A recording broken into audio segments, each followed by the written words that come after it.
Item ಯಾವುದೇ ಇರಲಿ try ಮಾಡಿ ಆಚಿ ಚಿಕನ್ ಮಸಾಲಾ. ಆಚಿ ಚಿಕನ್ ಮಸಾಲಾ.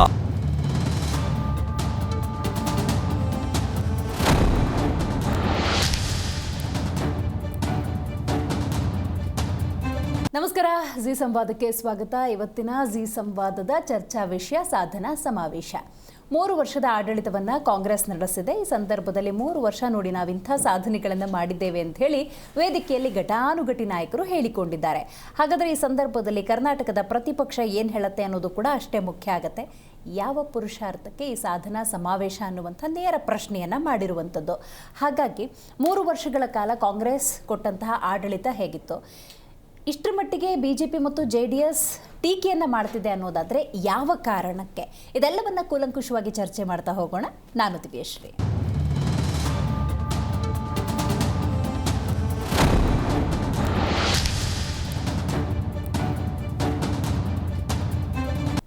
ಇವತ್ತಂತೂ ತುಮಕೂರಿನ ಸಾಧನಾ ಸಮಾವೇಶದಲ್ಲಿ ಕಾಂಗ್ರೆಸ್ ನಾಯಕರು ಅಬ್ಬರಿಸಿ ಬೊಬ್ಬಿರಿದು ಬಿಟ್ಟಿದ್ದಾರೆ.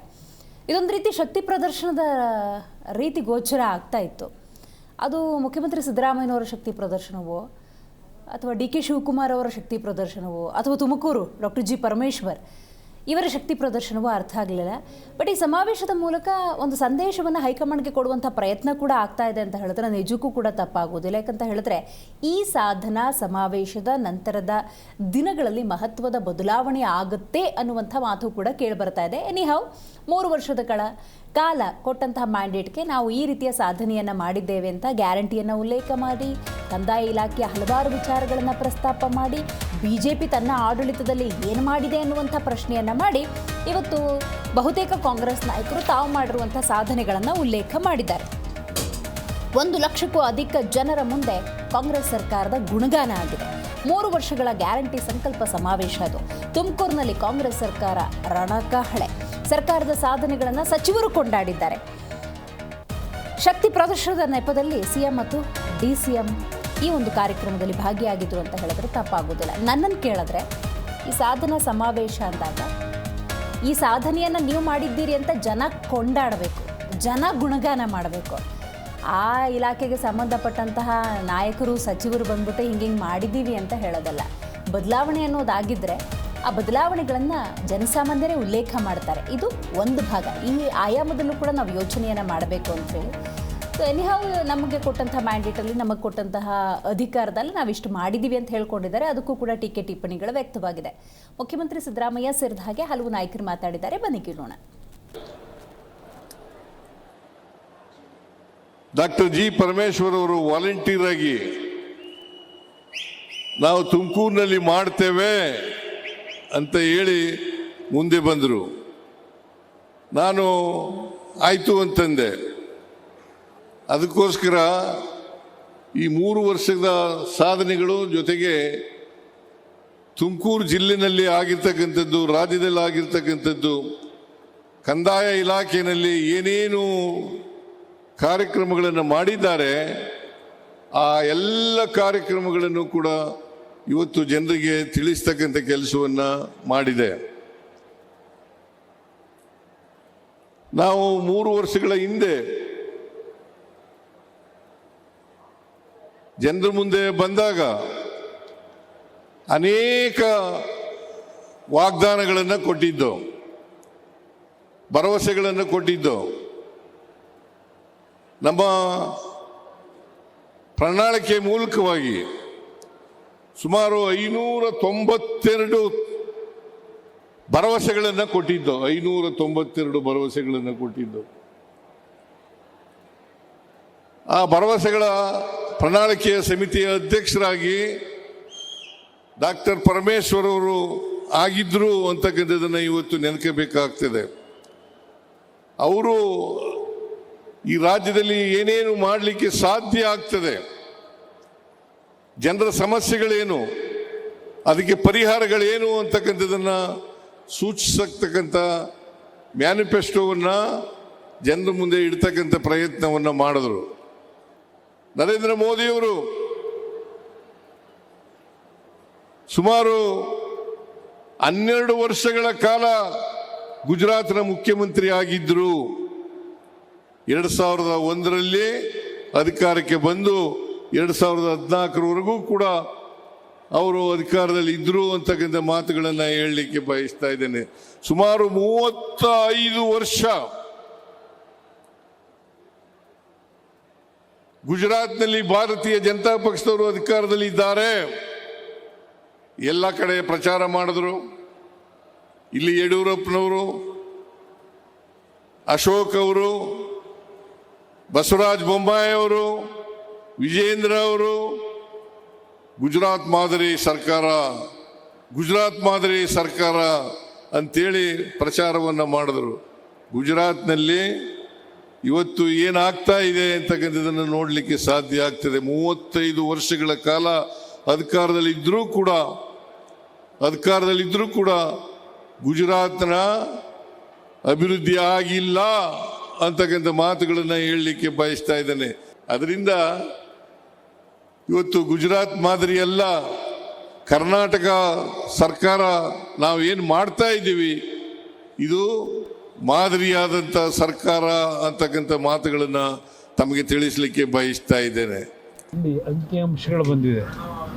ಸುಮಾರು 2023-24 2 ವರ್ಷದಲ್ಲಿ 5,000ಕ್ಕೂ ಹೆಚ್ಚಿನ ರೈತರ ಆತ್ಮಹತ್ಯೆ ಕರ್ನಾಟಕ ರಾಜ್ಯದಲ್ಲಿ ಆಗಿದೆ. ಇದು ಸಾಧನೆ. ಈ ರಾಜ್ಯದಲ್ಲಿ ಇವತ್ತು ಈ ಒಂದು ರೈತರ ಆತ್ಮಹತ್ಯೆಗಳಾಗಿರ್ತಕ್ಕಂಥ ದಾಖಲೆಗಳನ್ನು ಸಮರ್ಪಣೆ ಮಾಡಲಿಕ್ಕೆ ತುಮಕೂರಿಗೆ ಹೋಗಿದ್ದಾರೆ. ಇವತ್ತು ಬೆಳಗ್ಗೆನೂ ಸಹ ಒಂದು ಪತ್ರಿಕೆಯಲ್ಲಿ ಯಾರೋ ಒಂದು ಕಡೆ ರೈತರು ಆತ್ಮಹತ್ಯೆ ಮಾಡ್ಕೊಂಡಿರ್ತಕ್ಕಂಥದ್ದು ಒಂದು ಸಣ್ಣ ವಿಷಯ ಬಂದಿದೆ. ಇವತ್ತು ಇಲ್ಲಿ ಎಷ್ಟರ ಮಟ್ಟಿಗೆ ಈ ಸರ್ಕಾರದ ವಿಷಯಗಳನ್ನು ಮುಚ್ಚಿಡ್ತಕ್ಕಂಥಲ್ಲಿ ಯಶಸ್ವಿಯಾಗಿ ಕೆಲಸ ಮಾಡ್ತಾ ಇದ್ದಾರೆ. ಮತ್ತು ರಾಜ್ಯದ ಅಭಿವೃದ್ಧಿ, ಬೆಂಗಳೂರು ನಗರ ನೆನ್ನೆ ದಿನವೂ ನೋಡೋದು, ಅದೇ ಒಂದು 10 ನಿಮಿಷ ಮಳೆ ಬಂದ ತಕ್ಷಣ ಹಲವಾರು ಭಾಗದಲ್ಲಿ ಇವತ್ತು ನೀರು ನಿಂತು ಹಲವಾರು ಲೋ ಪ್ರದೇಶಗಳಲ್ಲಿ ಇವತ್ತು ನೀರು ತುಂಬತಕ್ಕಂಥದ್ದು ಇದೆಲ್ಲ ನಡೀತಾ ಇದೆ. ಸನ್ಮಾನ್ಯ ಸಿದ್ದರಾಮಯ್ಯನವರ ನೇತೃತ್ವದ ಕಾಂಗ್ರೆಸ್ ಸರ್ಕಾರ ತುಮಕೂರಿನಲ್ಲಿ ಸಾಧನಾ ಸಮಾವೇಶವನ್ನ ಹಮ್ಮಿಕೊಂಡಿದ್ದಾರೆ. ಅವರ ಜಾಹೀರಾತಿನ ಭಾಷೆಯಲ್ಲಿ ಹೇಳೋದಾದರೆ ಗ್ಯಾರಂಟಿ ಹಬ್ಬ 4ನೇ ವರ್ಷಕ್ಕೆ ಪಾದಾರ್ಪಣೆ, ಸಮರ್ಪಣೆ ಸಂಕಲ್ಪ, 3 ವರ್ಷದ ಸಾಧನೆಯ ಸಮರ್ಪಣೆ, ಮತ್ತಷ್ಟು ಜನಪರ ಸೇವೆಯ ಪ್ರತಿಜ್ಞೆ ಎಂಬ ಜಾಹೀರಾತಿನೊಂದಿಗೆ ಇಂದು ರಾಜ್ಯದ ಗೌರವಾನ್ವಿತ ಮುಖ್ಯಮಂತ್ರಿಗಳ ನೇತೃತ್ವದಲ್ಲಿ ತಮ್ಮ ಸಚಿವ ಸಂಪುಟದ ಸಹೋದ್ಯೋಗಿಗಳೊಂದಿಗೆ, ಶಾಸಕ ಮಿತ್ರರೊಂದಿಗೆ ತುಮಕೂರಿನಲ್ಲಿ ಸಾಧನಾ ಸಮಾವೇಶವನ್ನು ಹಮ್ಮಿಕೊಂಡಿದ್ದಾರೆ. ನಾನು ತಮ್ಮ ಮುಖೇನ ಈ ರಾಜ್ಯದ ಗೌರವಾನ್ವಿತ ಮುಖ್ಯಮಂತ್ರಿಗಳಲ್ಲಿ ಕೇಳೋದಕ್ಕೆ ಇಚ್ಛಪಡ್ತೇನೆ. ಸ್ವಾಮಿ ಮುಖ್ಯಮಂತ್ರಿಗಳೇ, ಯಾವ ಪುರುಷಾರ್ಥಕ್ಕೆ ನೀವು ಸಾಧನಾ ಸಮಾವೇಶ ಹಮ್ಮಿಕೊಂಡಿದ್ದೀರಿ? ಯಾವ ಪುರುಷಾರ್ಥಕ್ಕೆ ನೀವು ಸಾಧನಾ ಸಮಾವೇಶ ಹಮ್ಮಿಕೊಂಡಿದ್ದೀರಿ? ಕಳೆದ 3 ವರ್ಷಗಳಲ್ಲಿ ತಾವು ಮಾಡಿರ್ತಕ್ಕಂಥ ಸಾಧನೆ ಆದರೂ ಕೂಡ ಏನು? ಈ ಬಗ್ಗೆ ಮಾತಾಡಲಿಕ್ಕೆ ಮೊದಲನೇದಾಗಿ ನಮ್ಮ ಕಾರ್ಯಕ್ರಮದಲ್ಲಿ ಕಾಂಗ್ರೆಸ್ ವಕ್ತಾರರಾಗಿರುವಂತಹ ದರ್ಶನ್ ಅವರಿದ್ದಾರೆ. ನಮಸ್ಕಾರ. ಬಿಜೆಪಿ ವಕ್ತಾರರು ಯದುಕುಮಾರ್ ಗೌಡ್ರಿದ್ದಾರೆ. ನಮಸ್ಕಾರ. ಜೆಡಿಎಸ್ ವಕ್ತಾರರು ರಿಷಿಕ್ ವಿವಾನ್ ಗೌಡ ಇದ್ದಾರೆ. ನಮಸ್ಕಾರ. ಇನ್ನು ಎಪಿ ವಕ್ತಾರರು ಶಶಿಧರ್ ಆರಾಧ್ಯ ಅವರಿದ್ದಾರೆ. ನಮಸ್ಕಾರ. ಶಶಿಧರ್ ಅವರೇ, ನಿಮ್ಮಿಂದನೇ ಆರಂಭ ಮಾಡೋಣ. ಯಾವ ಸಾಧನೆಗೆ ಈ ಸಮಾವೇಶ? 3 ವರ್ಷದ ಆಡಳಿತ ಸಮಾವೇಶ ಮಾಡೋ ಮಟ್ಟಕ್ಕಿತ್ತ? ಮಾಧ್ಯಮಗಳು ನೀವೇ ಗಮನಿಸಿದ್ದೀರಿ ಮತ್ತು ನಾವು ನೋಡಿದ್ದೀವಿ. ಜನಸಾಮಾನ್ಯರು ಸಹ ಇವತ್ತು ಯಾವ ರೀತಿ ಕಷ್ಟಪಡ್ತಾ ಇದ್ದಾರೆ ಅನ್ನೋದಕ್ಕೆ ಎಲ್ಲ ಕಡೆಗಳಲ್ಲೂ ನೀವು ನೋಡ್ತಾ ಇದ್ದೀರಿ. ಕೆಲವು ಮಾಧ್ಯಮಗಳು ಹಳ್ಳಿ ಹೋಗ್ತಾ ಇದ್ದಾವೆ, ಸಿಟಿಗಳಲ್ಲಿ ಜನರನ್ನು ಕೇಳ್ತಾ ಇದ್ದಾವೆ. ಇವರ ಸಾಧನೆ ಏನಂದ್ರೆ, ಬಂದ ತಕ್ಷಣ ಎಲ್ಲ ರೀತಿಯ ವಸ್ತುಗಳ ಬೆಲೆ ಏರಿಕೆಯೇ ಇವರ ದೊಡ್ಡ ಸಾಧನೆ. ಇವರ ಸಾಧನೆ ಏನಂದರೆ, ಇವರ ಅವಧಿ ಮೀರಿದ ಈ ರಾಜ್ಯದಲ್ಲಿ ರಸ್ತೆಗಳಲ್ಲಿ ಅವಧಿ ಮೀರಿದ 4 ಟೋಲ್ಗಳಿದೆ, 18 ಅಕ್ರಮ ಟೋಲ್ ಇದೆ, ಗ್ರಾಮ ಪಂಚಾಯತಿಗಳಲ್ಲಿ ಟೋಲ್ ಹಾಕ್ಕೊಂಡಿದ್ದಾರೆ. ಅದನ್ನ ಯಾವುದಕ್ಕೂ ಸಹ ಇವರು ಖಂಡಿಸ್ತಾ ಇಲ್ಲ. ಕೇಳಿದ್ರೆ ಸೆಂಟ್ರಲ್ ಗೌರ್ಮೆಂಟು ಕಲೆಕ್ಷನ್ ಮಾಡ್ಕೊತಾ ಇದ್ದಾರೆ ಅಂತ ಹೇಳ್ತಾರೆ. ಕರ್ನಾಟಕ ಸರ್ಕಾರದ ಸಾಧನೆ ಏನು? ನಮ್ಮ ಪಂಜಾಬ್ನಲ್ಲಿ ನಾವು ಅಧಿಕಾರಕ್ಕೆ ಬಂದ ತಕ್ಷಣ 17 ಅನಧಿಕೃತ ಟೋಲ್ಗಳನ್ನು ಬಂದ್ ಮಾಡಿಸಿದ್ದೇವೆ. ಅದನ್ನು ಸಾಧನೆ ಆಗಬೇಕಾಗುತ್ತೋ, ಆದರೆ ಇವರ ಸಾಧನೆ ಶೂನ್ಯ ಅಂತ ಜನ ಮಾತಾಡ್ತಾ ಇದ್ದಾರೆ. ಇನ್ನು ಹೇಳಬೇಕಂದ್ರೆ ನಾವು ಶಿಕ್ಷಣಕ್ಕೆ ಬರೋಣ. ಇವತ್ತು ಡ್ರಾಪ್ಔಟ್ಸ್ ಅಂದರೆ ಪ್ರೈಮರಿ ಶಾಲೆಗಳಲ್ಲಿ ಡ್ರಾಪ್ಔಟ್ಸ್ ಎಷ್ಟಿದೆ ಅಂದರೆ ಹೊರಗುಳಿರ್ತಕ್ಕಂಥ ಮಕ್ಕಳು 2.5% ಆಗಿದೆ. ಹೈಯರ್ ಪ್ರೈಮರಿಲಿ 2.9% ಆಗಿದೆ. ಮತ್ತು ಹೈಸ್ಕೂಲ್ನಲ್ಲಿ 22.88% ಡ್ರಾಪ್ಔಟ್ ಆಗಿ ಉಳಿತಾ ಇದ್ದಾರೆ. ಅಂದರೆ 47-48 ಲಕ್ಷ ವಿದ್ಯಾರ್ಥಿಗಳೇನಿದ್ದಾರೆ ನಮ್ಮ ಟೋಟಲ್ ಕರ್ನಾಟಕದಲ್ಲಿ 22% ಅಷ್ಟು ಹೊರಗಡೆ ಇದ್ದಾರೆ. ಆ ಮುಖೇನ ಸರ್ಕಾರದ ಸಾಧನೆನ ಇದು? ಹೊರಗಡೆ ಶಿಕ್ಷಣ ವಂಚಿತರಾಗಿ ಅವರು ಸಮ ಕೆಲಸಗಳು ಮಾಡೋದು ಇನ್ನೊಂದು ಮತ್ತೊಂದು ಮಾಡ್ಕೊತಾ ಇದ್ದಾರಲ್ಲ. ನೀವು ಕರ್ನಾಟಕ ಸರ್ಕಾರ ಇದ್ರ ಬಗ್ಗೆ ಏನು ಕ್ರಮ ತಗೊಂಡಿದೆ ಅನ್ನೋದೇ ನಮ್ಮ ಇದು. ಮತ್ತೆ ನದಿ ಜೋಡಣೆಗಳನ್ನು ಒಂದು ಮುಖ್ಯವಾದ, ಎಲ್ಲರೂ ಕಳಸಾ ಬಂಡೂರಿ ಇನ್ನೊಂದು ಮತ್ತೊಂದು ಎಲ್ಲ ಹೇಳ್ತಾರೆ, ಆದರೆ ಬೇಡ್ತಿ ವರದಾ ಅಂತ ಹಾಗೂ ಅನಗಾಶಿ ವೇದಾವತಿ ನದಿಗಳನ್ನು ಜೋಡಣೆಯ ಒಂದು ಕೆಲಸಗಳನ್ನು ಮಾಡಬೇಕಾಗಿತ್ತು. ಅದು ಸುಮಾರು 246 ಕಿಲೋಮೀಟರ್ ಸಂಚರಿಸುವಂತಹ ನದಿ. ಸುಮಾರು 25,153 ಕೋಟಿಗಳ ಅಂದಾಜು ವೆಚ್ಚ ಇದೆ. ಅಂದಾಜು ವೆಚ್ಚ ಪ್ರತಿ ವರ್ಷ ಏರಿಕೆ ಆಗ್ತಾ ಇದೆ ಹೊರತು ನದಿ ಜೋಡಣೆ ಕೆಲಸ ಆಗ್ತಾ ಇಲ್ಲ. ನದಿಗಳಿಗೆ ನೀರು ಕೊಡುವಂತಹ ಹಾವೇರಿ ಮತ್ತು ಗದಗ ಪ್ರಾಂತ್ಯಗಳಿಗೆ ನೀರು ಕೊಡುವಂತಹ ಯೋಜನೆಯನ್ನ ಸಂಪೂರ್ಣವಾಗಿ ಅದನ್ನ ಹದಗೆಡಿಸಿದ್ದಾರೆ, ಅದನ್ನ ಮಕಾಡೆ ಮಲಗಿಸಿದ್ದಾರೆ ಅನ್ನೋದನ್ನ ಅದೇ ಇವರ ಸಾಧನೆ. ನಮ್ಮ ನೀರು ನನ್ನ ಹಕ್ಕು, ನಮ್ಮ ನೀರು ನಮ್ಮ ಹಕ್ಕು, ಮೇಕೆದಾಟು ಯೋಜನೆ ಎಲ್ಲಿಗೆ ಬಂತು? ಯಾಕೆ ಇವತ್ತು ನೀವು ಹೋರಾಟ ಮಾಡ್ತಾ ಇಲ್ಲ? ಯಾಕೆ ನೀವು ಇವತ್ತು ಬೀದಿಗಿಳಿತಾ ಇಲ್ಲ? ಹೋಗ್ಲಿ ರಾಮ್ಲೀಲ್ ದೆಹಲಿಯಲ್ಲಿ ಹೋಗ್ಲಿ, ಇಲ್ಲ ಆಗಲ್ವಾ? ಕೇಂದ್ರ ಸರ್ಕಾರ ನಿಮ್ಗೆ ಅನುಮತಿ ಕೊಡ್ತಾ ಇಲ್ವಾ? ದೆಹಲಿಗೆ ಹೋಗಿ ದಿನಾ ಬೆಳಗ್ಗೆ ಇದ್ರೆ ದೆಹಲಿಗೆ ಹೋಗ್ತಾರೆ. ಒಬ್ಬ 10 ಜನ ಮಂತ್ರಿ ಹೋಗಿರ್ತಾರೆ, 20 ಜನ ಶಾಸಕರು ಹೋಗಿರ್ತಾರೆ. ದಿನಾ ದೆಹಲಿಗೆ ಹೋಗೋದು, ಟಿಫನ್ ಮಾಡ್ಕೊಂಡ್ ಬರೋದು. ಟಿಫನ್ ದೆಹಲಿಗೆ ಹೋಗ್ತಾರೆ ಅನ್ನೋ ಗೊತ್ತಿಲ್ಲ, ಊಟಕ್ಕೆ ದೆಹಲಿಗೆ ಹೋಗ್ತಾರೆ ಅನ್ನೋ ಗೊತ್ತಿಲ್ಲ. ಆದ್ರೆ ನಮ್ಮ ನೀರು ನಮ್ಮ ಹಕ್ಕಿಗೆ ದೆಹಲಿಗೆ ಹೋಗಿದ್ದನ್ನು ನಾವು ನೋಡ್ಲಿಲ್ಲ. ಇದು ಇವರ ಸಾಧನೆ. ಇನ್ನು 15ನೇ ಹಣಕಾಸು ಕಮಿಷನ್ ಏನ್ ಹೇಳಿದೆ, ಈ ಎಲೆಕ್ಷನ್ ಮಾಡದೇ ಇರೋದೇ ಇವರ ದೊಡ್ಡ ಸಾಧನೆ. ಯಾವ ಕಾನ್ಸ್ಟಿಟ್ಯೂಷನ್ ಬುಕ್ ಇಟ್ಕೊಂಡು ಬಂದಿದ್ರಲ್ಲ, ಕಾನ್ಸ್ಟಿಟ್ಯೂಷನ್ ನಾವು ಉಳಿಸ್ತೀವಿ ಅಂತ ರಾಹುಲ್ ಗಾಂಧಿ ಅವರ ಒಂದು ಅನುಯಾಯಿಗಳಾಗಿರ್ತಕ್ಕಂತಹ ಕರ್ನಾಟಕ ಸರ್ಕಾರದ ಸಿದ್ದರಾಮಯ್ಯ ಮತ್ತು DK ಶಿವಕುಮಾರ್ ಅವರು ಸತತವಾಗಿ 3 ವರ್ಷಗಳ ಕಾಲದಿಂದನೂ GBA ಹಳೆಯಾದಂಥ BBMP ಮತ್ತು ಜಿಲ್ಲಾ ಪಂಚಾಯತಿ, ತಾಲೂಕ್ ಪಂಚಾಯತಿ ಚುನಾವಣೆ ನಡೆಸಿಲ್ವಲ್ಲ, ಅದೇ ಇವರ ಸಾಧನೆ. ಅದಕ್ಕಾಗಿ ನಮ್ಮ ರಾಜ್ಯಕ್ಕೆ ನಷ್ಟ ಆಗಿದ್ದು ಎಷ್ಟು ಗೊತ್ತಾ? 19,000 ಕೋಟಿಗಳು ಕೊಡಕ್ಕಾಗೋದಿಲ್ಲ ಅಂತ ಬಂದಿದೆ. ಅದೇಕಂದ್ರೆ 15ನೇ ಹಣಕಾಸು ಇದರಲ್ಲಿ ಅದನ್ನು ಕೊಡೋದಿಲ್ಲ. ಆದ್ರೆ 140 ಕೋಟಿ ಗೌರ್ಮೆಂಟ್ ಒಂದು ಹಾಸ್ಪಿಟಲ್ ಅಲ್ಲಿ ಬ್ಯಾಲೆನ್ಸ್ ಇರೋದಕ್ಕೆ ಈ ರೀಸೆಂಟ್ ಆಗಿ ಸ್ಕ್ಯಾನಿಂಗ್ ಸ್ಟಾಪ್ ಮಾಡಿದ್ದಾರೆ ಗೌರ್ಮೆಂಟ್ ಆಸ್ಪತ್ರೆಗಳಲ್ಲಿ. 140 ಕೋಟಿಯನ್ನ ಇವರು ಬ್ಯಾಲೆನ್ಸ್ ಉಳಿಸ್ಕೊಂಡಿದ್ರು, ಸ್ಕ್ಯಾನಿಂಗ್ ಸ್ಟಾಪ್ ಮಾಡಿದ್ದಾರೆ. ಯಾರು ಹೋಗ್ತಾರೆ ಗೌರ್ಮೆಂಟ್ ಹಾಸ್ಪಿಟಲ್ಗೆ? ಬಡಬಗ್ಗರು ಹೋಗ್ತಾರೆ, ಶ್ರಮಿಕರು ಹೋಗ್ತಾರೆ, ಕಾರ್ಮಿಕರು ಹೋಗ್ತಾರೆ. ಆ ಕಾರ್ಮಿಕರಿಗೆ ಸ್ಕ್ಯಾನಿಂಗ್ ಮಾಡಿಸೋದಕ್ಕೆ ಗೌರ್ಮೆಂಟ್ ಆಸ್ಪತ್ರೆಗಳಿಗೆ ಹಣವನ್ನು ಕೊಡದೆ ಒಂದು ನಿರ್ಲಜ್ಜ ಸರ್ಕಾರ ಈ ಕರ್ನಾಟಕ ರಾಜ್ಯದಲ್ಲಿ ಆಳ್ತಾ ಇದೆ ಅನ್ನೋದಕ್ಕೆ ನಮಗೆ ನಾಚಿಕೆ ಆಗಬೇಕು. ರೈಟ್. ರಿಷಿಕ್ ಅವರು ನೀವು ಹೇಳಬೇಕು, ಯಾವುದಾದ್ರೂ ಒಂದು ಕಾರ್ಯಕ್ರಮ ಮಾಡಬೇಕು ಅಂತ ಹೇಳಿದ್ರೆ ಒಂದು ತಕ್ಕಡಿಗೆ ಹಾಕಿದಾಗ ತೂಗಬೇಕು ಎರಡೂ. ಯಾವುದು ಅಂತ ನಾವು ನೋಡೋದಾದರೆ ಒಂದು ಸಾಧನೆಗಳು, ಮಗದೊಂದು ಕಡೆ ಮುಷ್ಕರ, ಪ್ರತಿಭಟನೆ, ಧರಣಿ ಇವೇನು ಆಗ್ತಾ ಇದ್ದಾವೆ, ಇವು ಒಂದು ಕಡೆ ನಿರಂತರವಾಗಿ ಆಗ್ತಾ ಇದ್ದಾವೆ. ಈ ಕಡೆ ನೋಡಿದ್ರೆ ಸಾಧನಾ ಸಮಾವೇಶ ನಡೆಸ್ತಾ ಇದ್ದಾರೆ. ತಾಳಮೇಳ ಸಿಗ್ತಾ ಇಲ್ಲ.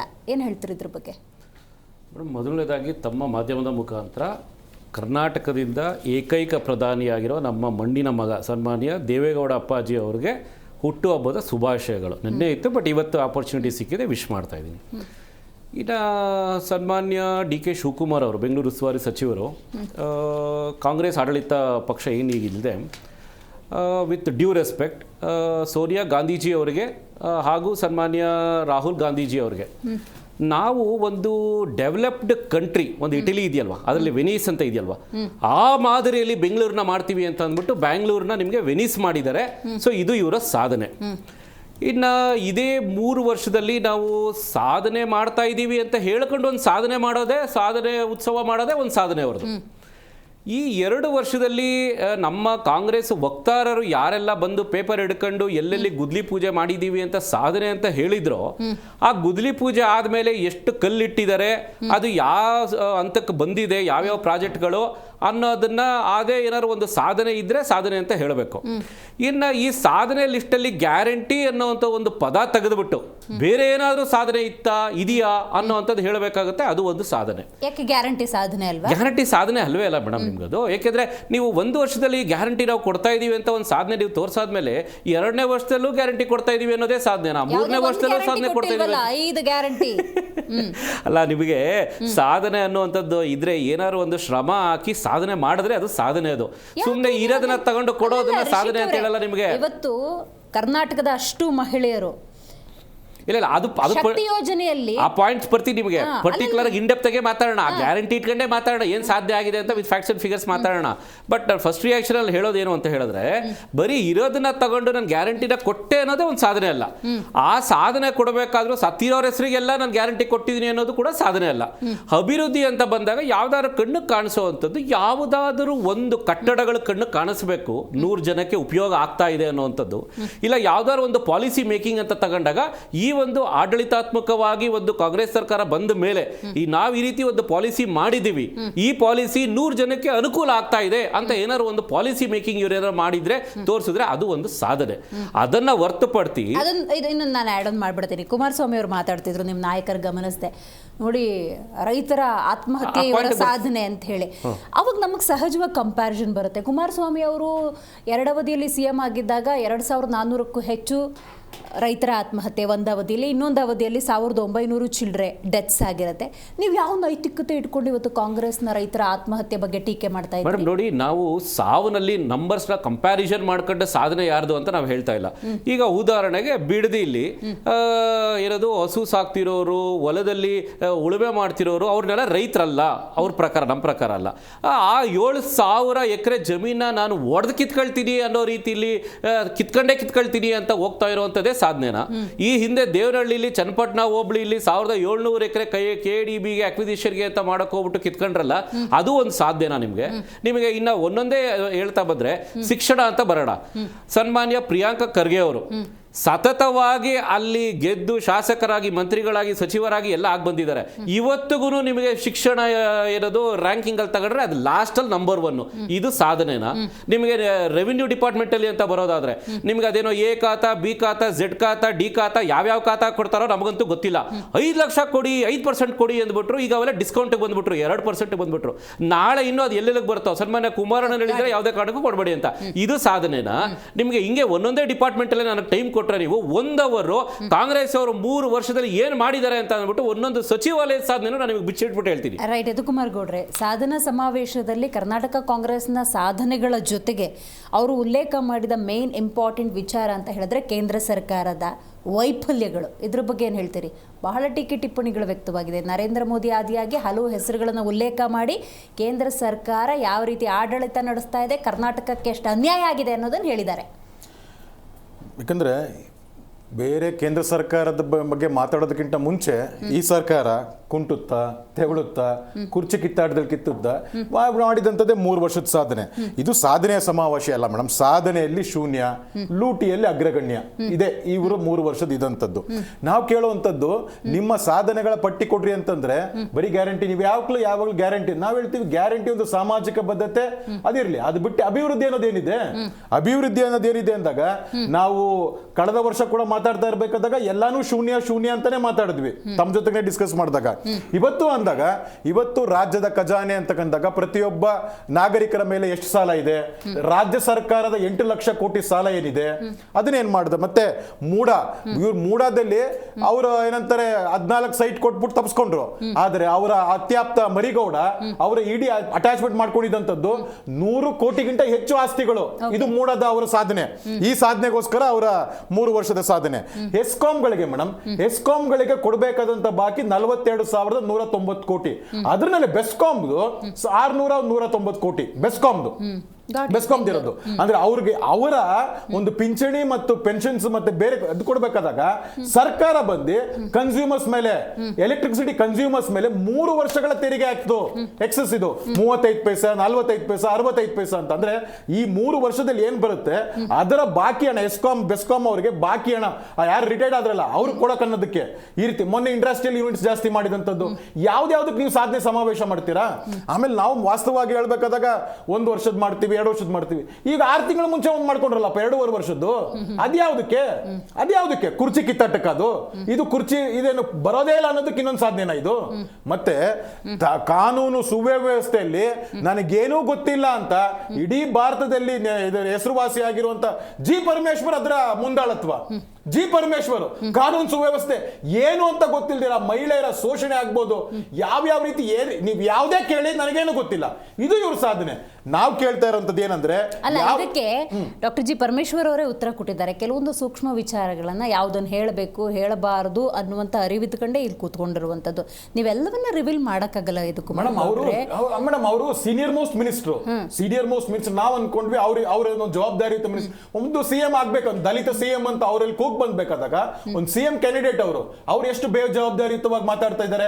ಕೆಲವು ಸಂದರ್ಭಗಳಲ್ಲಿ ಎಲ್ಲಿ ಹಸು ಕೆಚ್ಚಲು ಕೂದಾಗ ಏನು ಮಾನಸಿಕ ಅಸ್ವಸ್ಥ ಅನ್ನೋದು, ಇನ್ನು ಬೇರೆ ಬೇರೆ ಸಾಮಾಜಿಕ ಸ್ವಾಸ್ಥ್ಯ ಕಮ್ಯುನಲ್ ರೈಟ್ಸ್ ಬಂದಾಗ ಯಾವ ರೀತಿ ಅನ್ನೋದು, ಇದರಲ್ಲಿ ಮಂಡ್ಯದಲ್ಲಿ ಆಗ್ಬೇಕಾದಾಗ ಯಾವ ರೀತಿ ಅಂತ ಹೇಳಿದಂತ. ಅಂದ್ರೆ ಇದೆಲ್ಲ ನಾವು ಕೇಳಂದ್ರೆ ಕಾನೂನು ಸುವ್ಯವಸ್ಥೆಯನ್ನ ರಾಜ್ಯದಲ್ಲಿ ಹಾಳು ಮಾಡಿದ ಬೇರೆ ರಾಜ್ಯದಿಂದ ಬಂದು ರಾಜ್ಯದಲ್ಲಿ ಡ್ರಗ್ ಮಾಫಿಯಾ, ಡ್ರಗ್ ಫ್ಯಾಕ್ಟರಿ, ಮೈಸೂರಿನಲ್ಲಿ ಡ್ರಗ್ ಫ್ಯಾಕ್ಟರಿಗಳನ್ನ ಬೇರೆ ರಾಜ್ಯದ ಪೊಲೀಸ್ನವ್ರು ಬಂದು ಹುಡುಕ್ತಾ ಇರ್ಬೇಕಾದಾಗ ಕರ್ನಾಟಕದ ರಾಜ್ಯವನ್ನ ಡ್ರಗ್ ಫ್ಯಾಕ್ಟರಿ ನಗರ ಅಂತ ಮಾಡಿದಂತ ಇವರ ನೇತೃತ್ವದಲ್ಲಿ 3 ವರ್ಷದ ಸಮಾವೇಶ ಅಂತ ಹೇಳ್ತಾರಲ್ಲ, ಸಾಧನಾ ಸಮಾವೇಶ, ಇದಕ್ಕಿಂತ ನಾಚಿಕೆಗಡಿತನ ಇನ್ಯಾವುದೂ ಇಲ್ಲ. ರೈಟ್. ದರ್ಶನ್ ಅವರೇ ನೀವು ಹೇಳಬೇಕು, ಯಾವ ಕಾರಣಕ್ಕೆ ಈ ಸಮಾವೇಶ, ಯಾವ ಉದ್ದೇಶ ಇಟ್ಕೊಂಡು ಈ ಸಮಾವೇಶ ಮಾಡಿದ್ರಿ ಅಂತ ನನ್ನನ್ನು ಕೇಳಿದ್ರೆ, ಯಾವುದೋ ಒಂದು ಕ್ಷೇತ್ರ ತಗೊಳ್ಳಿ ಅಥವಾ ಕರ್ನಾಟಕ, ನೀವು ಅತ್ಯುತ್ತಮವಾದಂಥ ಯೋಜನೆಗಳನ್ನು ಕೊಟ್ಟಾಗ ಅದು ಜನಕ್ಕೆ ತೃಪ್ತಿ ಆದಾಗ ಜನ ಕರೀತಾರೆ ನಿಮ್ಮನ್ನು, ಬನ್ನಿ ಸರ್ ನಾವು ಒಂದು ಕಾರ್ಯಕ್ರಮ ಇಟ್ಕೊಂಡಿದ್ದೀವಿ, ನಾವು ದೊಡ್ಡ ಸಮಾವೇಶ ಮಾಡ್ತಾ ಇದ್ದೀವಿ. ನೀವು ಕೊಟ್ಟಂಥ ಕಾರ್ಯಕ್ರಮಗಳಿಂದ ಸಮಾಜದ ಕಟ್ಟಕಡೆಯ ವ್ಯಕ್ತಿ ಕೂಡ ಮುಂದಕ್ಕೆ ಬಂದಿದ್ದಾನೆ, ವಿದ್ಯೆ ಪಡ್ಕೊಂಡಿದ್ದಾನೆ, ಉದ್ಯೋಗ ಪಡ್ಕೊಂಡಿದ್ದಾನೆ, ಯುವ ನಿಧಿ ಪಡ್ಕೊಂಡಿದ್ದಾನೆ, ಶಕ್ತಿ ಯೋಜನೆಯಲ್ಲಿ ಹಂಗೆ ಹೋಗ್ತಿದ್ದಾರೆ. ಇಂಥ ಹಲವಾರು ಫಲಾನುಭವಿಗಳು ನಾವಾಗಿದ್ದೀವಿ, ನಾವು ಮಾಡ್ತೀವಿ ಸಮಾವೇಶ, ಬನ್ನಿ ಅನ್ನಬೇಕು. ಬಟ್ ನೀವೇ ಸಮಾವೇಶ ಮಾಡ್ಕೋತೀರಿ, ನೀವೇ ಕಾರ್ಯಕ್ರಮದಲ್ಲಿ ಹಂಗೆ ಮಾಡಿದ್ದೀವಿ, ಹಿಂಗೆ ಮಾಡಿದ್ದೀವಿ ಅಂತ ಹೇಳ್ಕೋತೀರಿ. ಅಂದರೆ ಇದ್ರ ನಂಗೆ ಉದ್ದೇಶ ಗೊತ್ತಾಗಲಿಲ್ಲ ಅಂತ. ನಾವು ದೇಶದಲ್ಲಿ ಬುಲೆಟ್ ಟ್ರೈನ್ ಬಿಟ್ಟವರೆಲ್ಲ 15 ಲಕ್ಷ ಕೊಟ್ಟವರೆಲ್ಲ ಸ್ಮಾರ್ಟ್ ಸಿಟಿ ಅಂತೇಳಿ ಒಂದೇ ಒಂದು ಸ್ಮಾರ್ಟ್ ಸಿಟಿ ಎದ್ದಿಲ್ಲ. ಹಂಗೆ ಗಂಗೆ ನಮಾಮಿ ಇನ್ನೊಂದು ಸುಮಾರು ಈ ರೀತಿ ಬೂರಿಗಳು ಟ್ರೈನ್ಗಳು ಎಲ್ಲ ಬಿಟ್ಟಿರೋದು ನಾವು ದೇಶದಲ್ಲಿ ಕೇಳಿದ್ದೀವಿ. ಎಸ್, ನಮಗೆ ಆ ಬಡ ಜನರ ಬದುಕು ಬವಣೆಯನ್ನ ನೀಗಿಸ್ಬೇಕು, ಅದು ಒಂದು ಶಪಥ ತೊಟ್ಟೆ ನಾವು ಬಂದಿರೋದು. ಇವತ್ತಲ್ಲಿ ಸಾವಿರಾರು ಜನಕ್ಕೆ, ಸುಮಾರು 25,000 ಜನಕ್ಕೆ ಹಕ್ಕುಪತ್ರ ಕೊಟ್ಟವಲ್ಲ, ಅದಲ್ವಾ ಸಾಧನೆ? ಆ ಜನಕ್ಕೆ ಕೊಡ್ತಾ ಇರೋದು ಸಹಿಸ್ಕೊಳಕ್ ಆಗ್ತಾ ಇಲ್ವಾ? ಅದಕ್ಕೋಸ್ಕರ ಈ ಸರ್ಕಾರ ಏನು ನಂಬೆನ್ ತಟ್ಕೊಳಕ್ಕಲ್ಲ, ನಾವು ಮಾಡಿದ್ದೀವಿ, ನಾವು ಕೊಟ್ಟಿದ್ದೀವಿ, ಜನ ಬಂದಿದ್ದಾರೆ, ಜನ ಕೈಯಲ್ಲಿ ಹಿಂಗೆ ಎತ್ತಿ ತೋರಿಸ್ತಾ ಇದ್ದಾರೆ ಅವ್ರಿಗೆ ಕೊಟ್ಟಂತ ಹಕ್ಕುಪತ್ರದ ಫೈಲ್ಗಳನ್ನ. ಇದು ಭಕ್ತನಿಗೂ ಭಗವಂತನಿಗೂ ಇರುವಂತ ಸಂಬಂಧ. ಇವತ್ತು ಲಕ್ಷಾಂತರ ಜನ ಬಂದು ಸೇರ್ತಾರೆ, 3 ವರ್ಷ ಸತತವಾಗಿ ಕಂಪ್ಲೀಟ್ ಮಾಡಿದೆ ನಮ್ಮ ಸರ್ಕಾರ ಅಂತಂದ್ರೆ ಕರ್ನಾಟಕ ರಾಜ್ಯ ಸರ್ಕಾರಕ್ಕೆ ಶುಭಾಶಯವನ್ನ ಹೇಳ್ತಾ, ಅದರಲ್ಲೂ ಬಹಳ ಮುಖ್ಯವಾಗಿ ಕಾಯಕ ಯೋಗಿ, ನಡೆದಾಡುವ ದೇವರು, ತ್ರಿವಿಧ ದಾಸೋಹಿ ಶ್ರೀ ಶ್ರೀ ಶಿವಕುಮಾರ ಮಹಾಸ್ವಾಮೀಜಿಯವರ ಪುಣ್ಯ ಸ್ಥಳದಲ್ಲಿ ನಾವು ನಮ್ಮ ಕಾಯಕಗಳನ್ನ ಮಾಡಿದ್ದೀವಿ ಅಂತ ಜನರ ಮುಂದೆ ಹೇಳೋದಕ್ಕೆ ಹೋಗಿದ್ದೀವಿ ಅನ್ನೋದಕ್ಕೆ ಬಹಳ ಹೆಮ್ಮೆ ಆಗ್ತದೆ. ನೀವು ನಮ್ಮ ಇವತ್ತು ರಾಜ್ಯವನ್ನ ತಗೊಳ್ಳಿ ಮೇಡಮ್, ಇವತ್ತು KSRTC ಏನು ಕೇಂದ್ರ ಸರ್ಕಾರ ಕೊಡುವಂತ ಪ್ರಶಸ್ತಿಯಲ್ಲಿ ಕರ್ನಾಟಕ ನಂಬರ್ 1 ಇದೆ. ಅಲ್ಲಲ್ಲ, ಅದು ವಾಪಸ್ ತಗೊಂಡಿದ್ದಾರೆ ಮೇಡಮ್. ಅವರಿಗೆ ಕೊಡುವಂತ ಬಾಕಿ ಅಮೌಂಟ್ ಅನ್ನು ನಾವು ಕೊಟ್ಟಿದ್ದೀವಿ. KSRTCಗೆ 5,000 ಕೋಟಿ ರೂಪಾಯಿ ಸಾಲ ಇಟ್ಟಿದ್ರು. ಇವತ್ತು ಅದೇ KSRTCಗೆ 5,800 ಬಸ್ಗಳನ್ನು ಖರೀದಿ ಮಾಡಿದ್ದೀವಿ. ನಮ್ಮ ಸಾಕ್ಷಿ ಗುಡ್ಡೆ ಇದೆ. ಅಲ್ಲಲ್ಲ, ಹೋರಾಟ ಮಾಡಿದ್ಮೇಲೆ ಕನ್ವಿನ್ಸ್ ಮಾಡೋದು ಬೇರೆ, ಹೋರಾಟ ಮಾಡ್ದಿರಂಗ್ ಬೇರೆ. No that we will handle madam. ನಾವು ಅನೇಕ ಪರಿಸ್ಥಿತಿಗಳು ಹಿಂದೆಲ್ಲ ಏನಾಗ್ತಾ ಇತ್ತು, ಯಾವ ಪರಿಸ್ಥಿತಿಗೆ ಏನೇನು ಸರ್ಕಾರದಲ್ಲಿ ನಡೆದು ಇದೆ, KSRTC ಆಗಿರ್ಬೋದು ಅಥವಾ ಇನ್ನೂ ಅನೇಕ ಇಲಾಖೆಗಳಾಗಿರಬಹುದು. ಬಟ್ ಇವತ್ತು ಮೇಡಮ್ ತಲಾ ಆದಾಯದಲ್ಲಿ ಇಡೀ ಭಾರತ ದೇಶಕ್ಕೆ ನೀವು ತಗೊಳ್ಳಿ ರಿಪೋರ್ಟ್ನ, ಕರ್ನಾಟಕ ನಂಬರ್ 1 ಇದೆ. GDP ನಲ್ಲಿ ಇಡೀ ದೇಶಕ್ಕೆ ಕರ್ನಾಟಕ ನಂಬರ್ 1 ಇದೆ. GST ಕಲೆಕ್ಷನ್ಲಿ ಕರ್ನಾಟಕ ನಂಬರ್ 2 ಇದೆ. ಇವತ್ತು ಕೇಂದ್ರ ಸರ್ಕಾರ ಕೊಡುವಂತಹ ಇವು ನೆರಗ ವಿಚಾರ ಬಂದ್ರು ಕರ್ನಾಟಕಕ್ಕೆ ನಂಬರ್ 1. ಮೊನ್ನೆ ತುಮಕೂರು CEO ಅವರು ಸಮೇತ ಕರ್ನಾಟಕದ ರಾಜ್ಯದಿಂದ ಪ್ರತಿನಿಧಿಯಾಗಿ ಏನು ಪಂಚಾಯತ್ ರಾಜ್ಗೆ ಪ್ರಶಸ್ತಿಯನ್ನು ಸ್ವೀಕಾರ ಮಾಡಿ ಬಂದರು. ಅಂದರೆ ಕೇಂದ್ರದಲ್ಲಿ ಬಿಜೆಪಿ ಇದ್ರು. ಹಿಂಗೆ ಪಟ್ಟಿಲಿ ಈ ಕಡೆನೂ ತಗೊಳ್ಳಿ. ಭ್ರಷ್ಟಾಚಾರದಲ್ಲಿ ಯಾವ ಪ್ಲೇಸಲ್ಲಿದೆ, ಡ್ರಗ್ಸ್ ಮಾಫಿಯಾದಲ್ಲಿ ಯಾವ ಪ್ಲೇಸಲ್ಲಿದೆ, ಮಹಿಳೆಯರ ರಕ್ಷಣೆ ವಿಷಯದಲ್ಲಿ ತಗೊಳ್ಳಿ, ನೀವು ಅದನ್ನ ಪಟ್ಟಿ ಮಾಡಿ ಕೇಳಿ. ಅಲ್ಲ, ಈಗ ಈಗ 3 ಜನ ಮಾತಾಡಿದ್ದಾರೆ ಮೇಡಮ್, 3 ಜನನು ಇದನ್ನೇ ಮಾತಾಡಿರೋದು. ಅವರು ಕೆಲವೊಂದು ಬಹಳ ರೋಷವಾಗಿ, ಕೆಲವರು ವಿಕೃತವಾಗಿ, ವಿಭಜನೆ ಎಲ್ಲ ಮಾತಾಡಿದ್ರು, ಸ್ವೀಕಾರ ಮಾಡಿದ್ದೀನಿ ಮೇಡಮ್. ಇವತ್ತು ಕಲ್ಯಾಣ ಕರ್ನಾಟಕಕ್ಕೆ ಉದಾಹರಣೆ, ಕೇಂದ್ರ ಸರ್ಕಾರ ಪ್ರತಿ ವರ್ಷ 5,000 ಕೋಟಿ ಕೊಡಬೇಕಿತ್ತು. ಕಲ್ಯಾಣ ಆರ್ಟಿಕಲ್ 370J ಮಾಡಿದೀವಲ್ಲ, ₹1 ಇವತ್ತಿನ ತನಕ ಕೊಟ್ಟಿಲ್ಲ. ರಾಜ್ಯ ಸರ್ಕಾರ ಹೆಮ್ಮೆ ಇದೆ, 13,700 ಕೋಟಿ ರೂಪಾಯಿಯನ್ನ ಕಲ್ಯಾಣ ಕರ್ನಾಟಕಕ್ಕೆ ಕೊಟ್ಟಿದ್ವಿ. ಅಲ್ಲಿನ ರಸ್ತೆ ಕಲ್ಯಾಣ ಪಥ ಅಂತೇಳಿ ಒಟ್ಟು 1,000 ಕೋಟಿ ರೂಪಾಯಿನಲ್ಲಿ 1,500 ಕಿಲೋಮೀಟರ್ ರಸ್ತೆಗಳನ್ನ ಮಾಡಿದೀವಿ.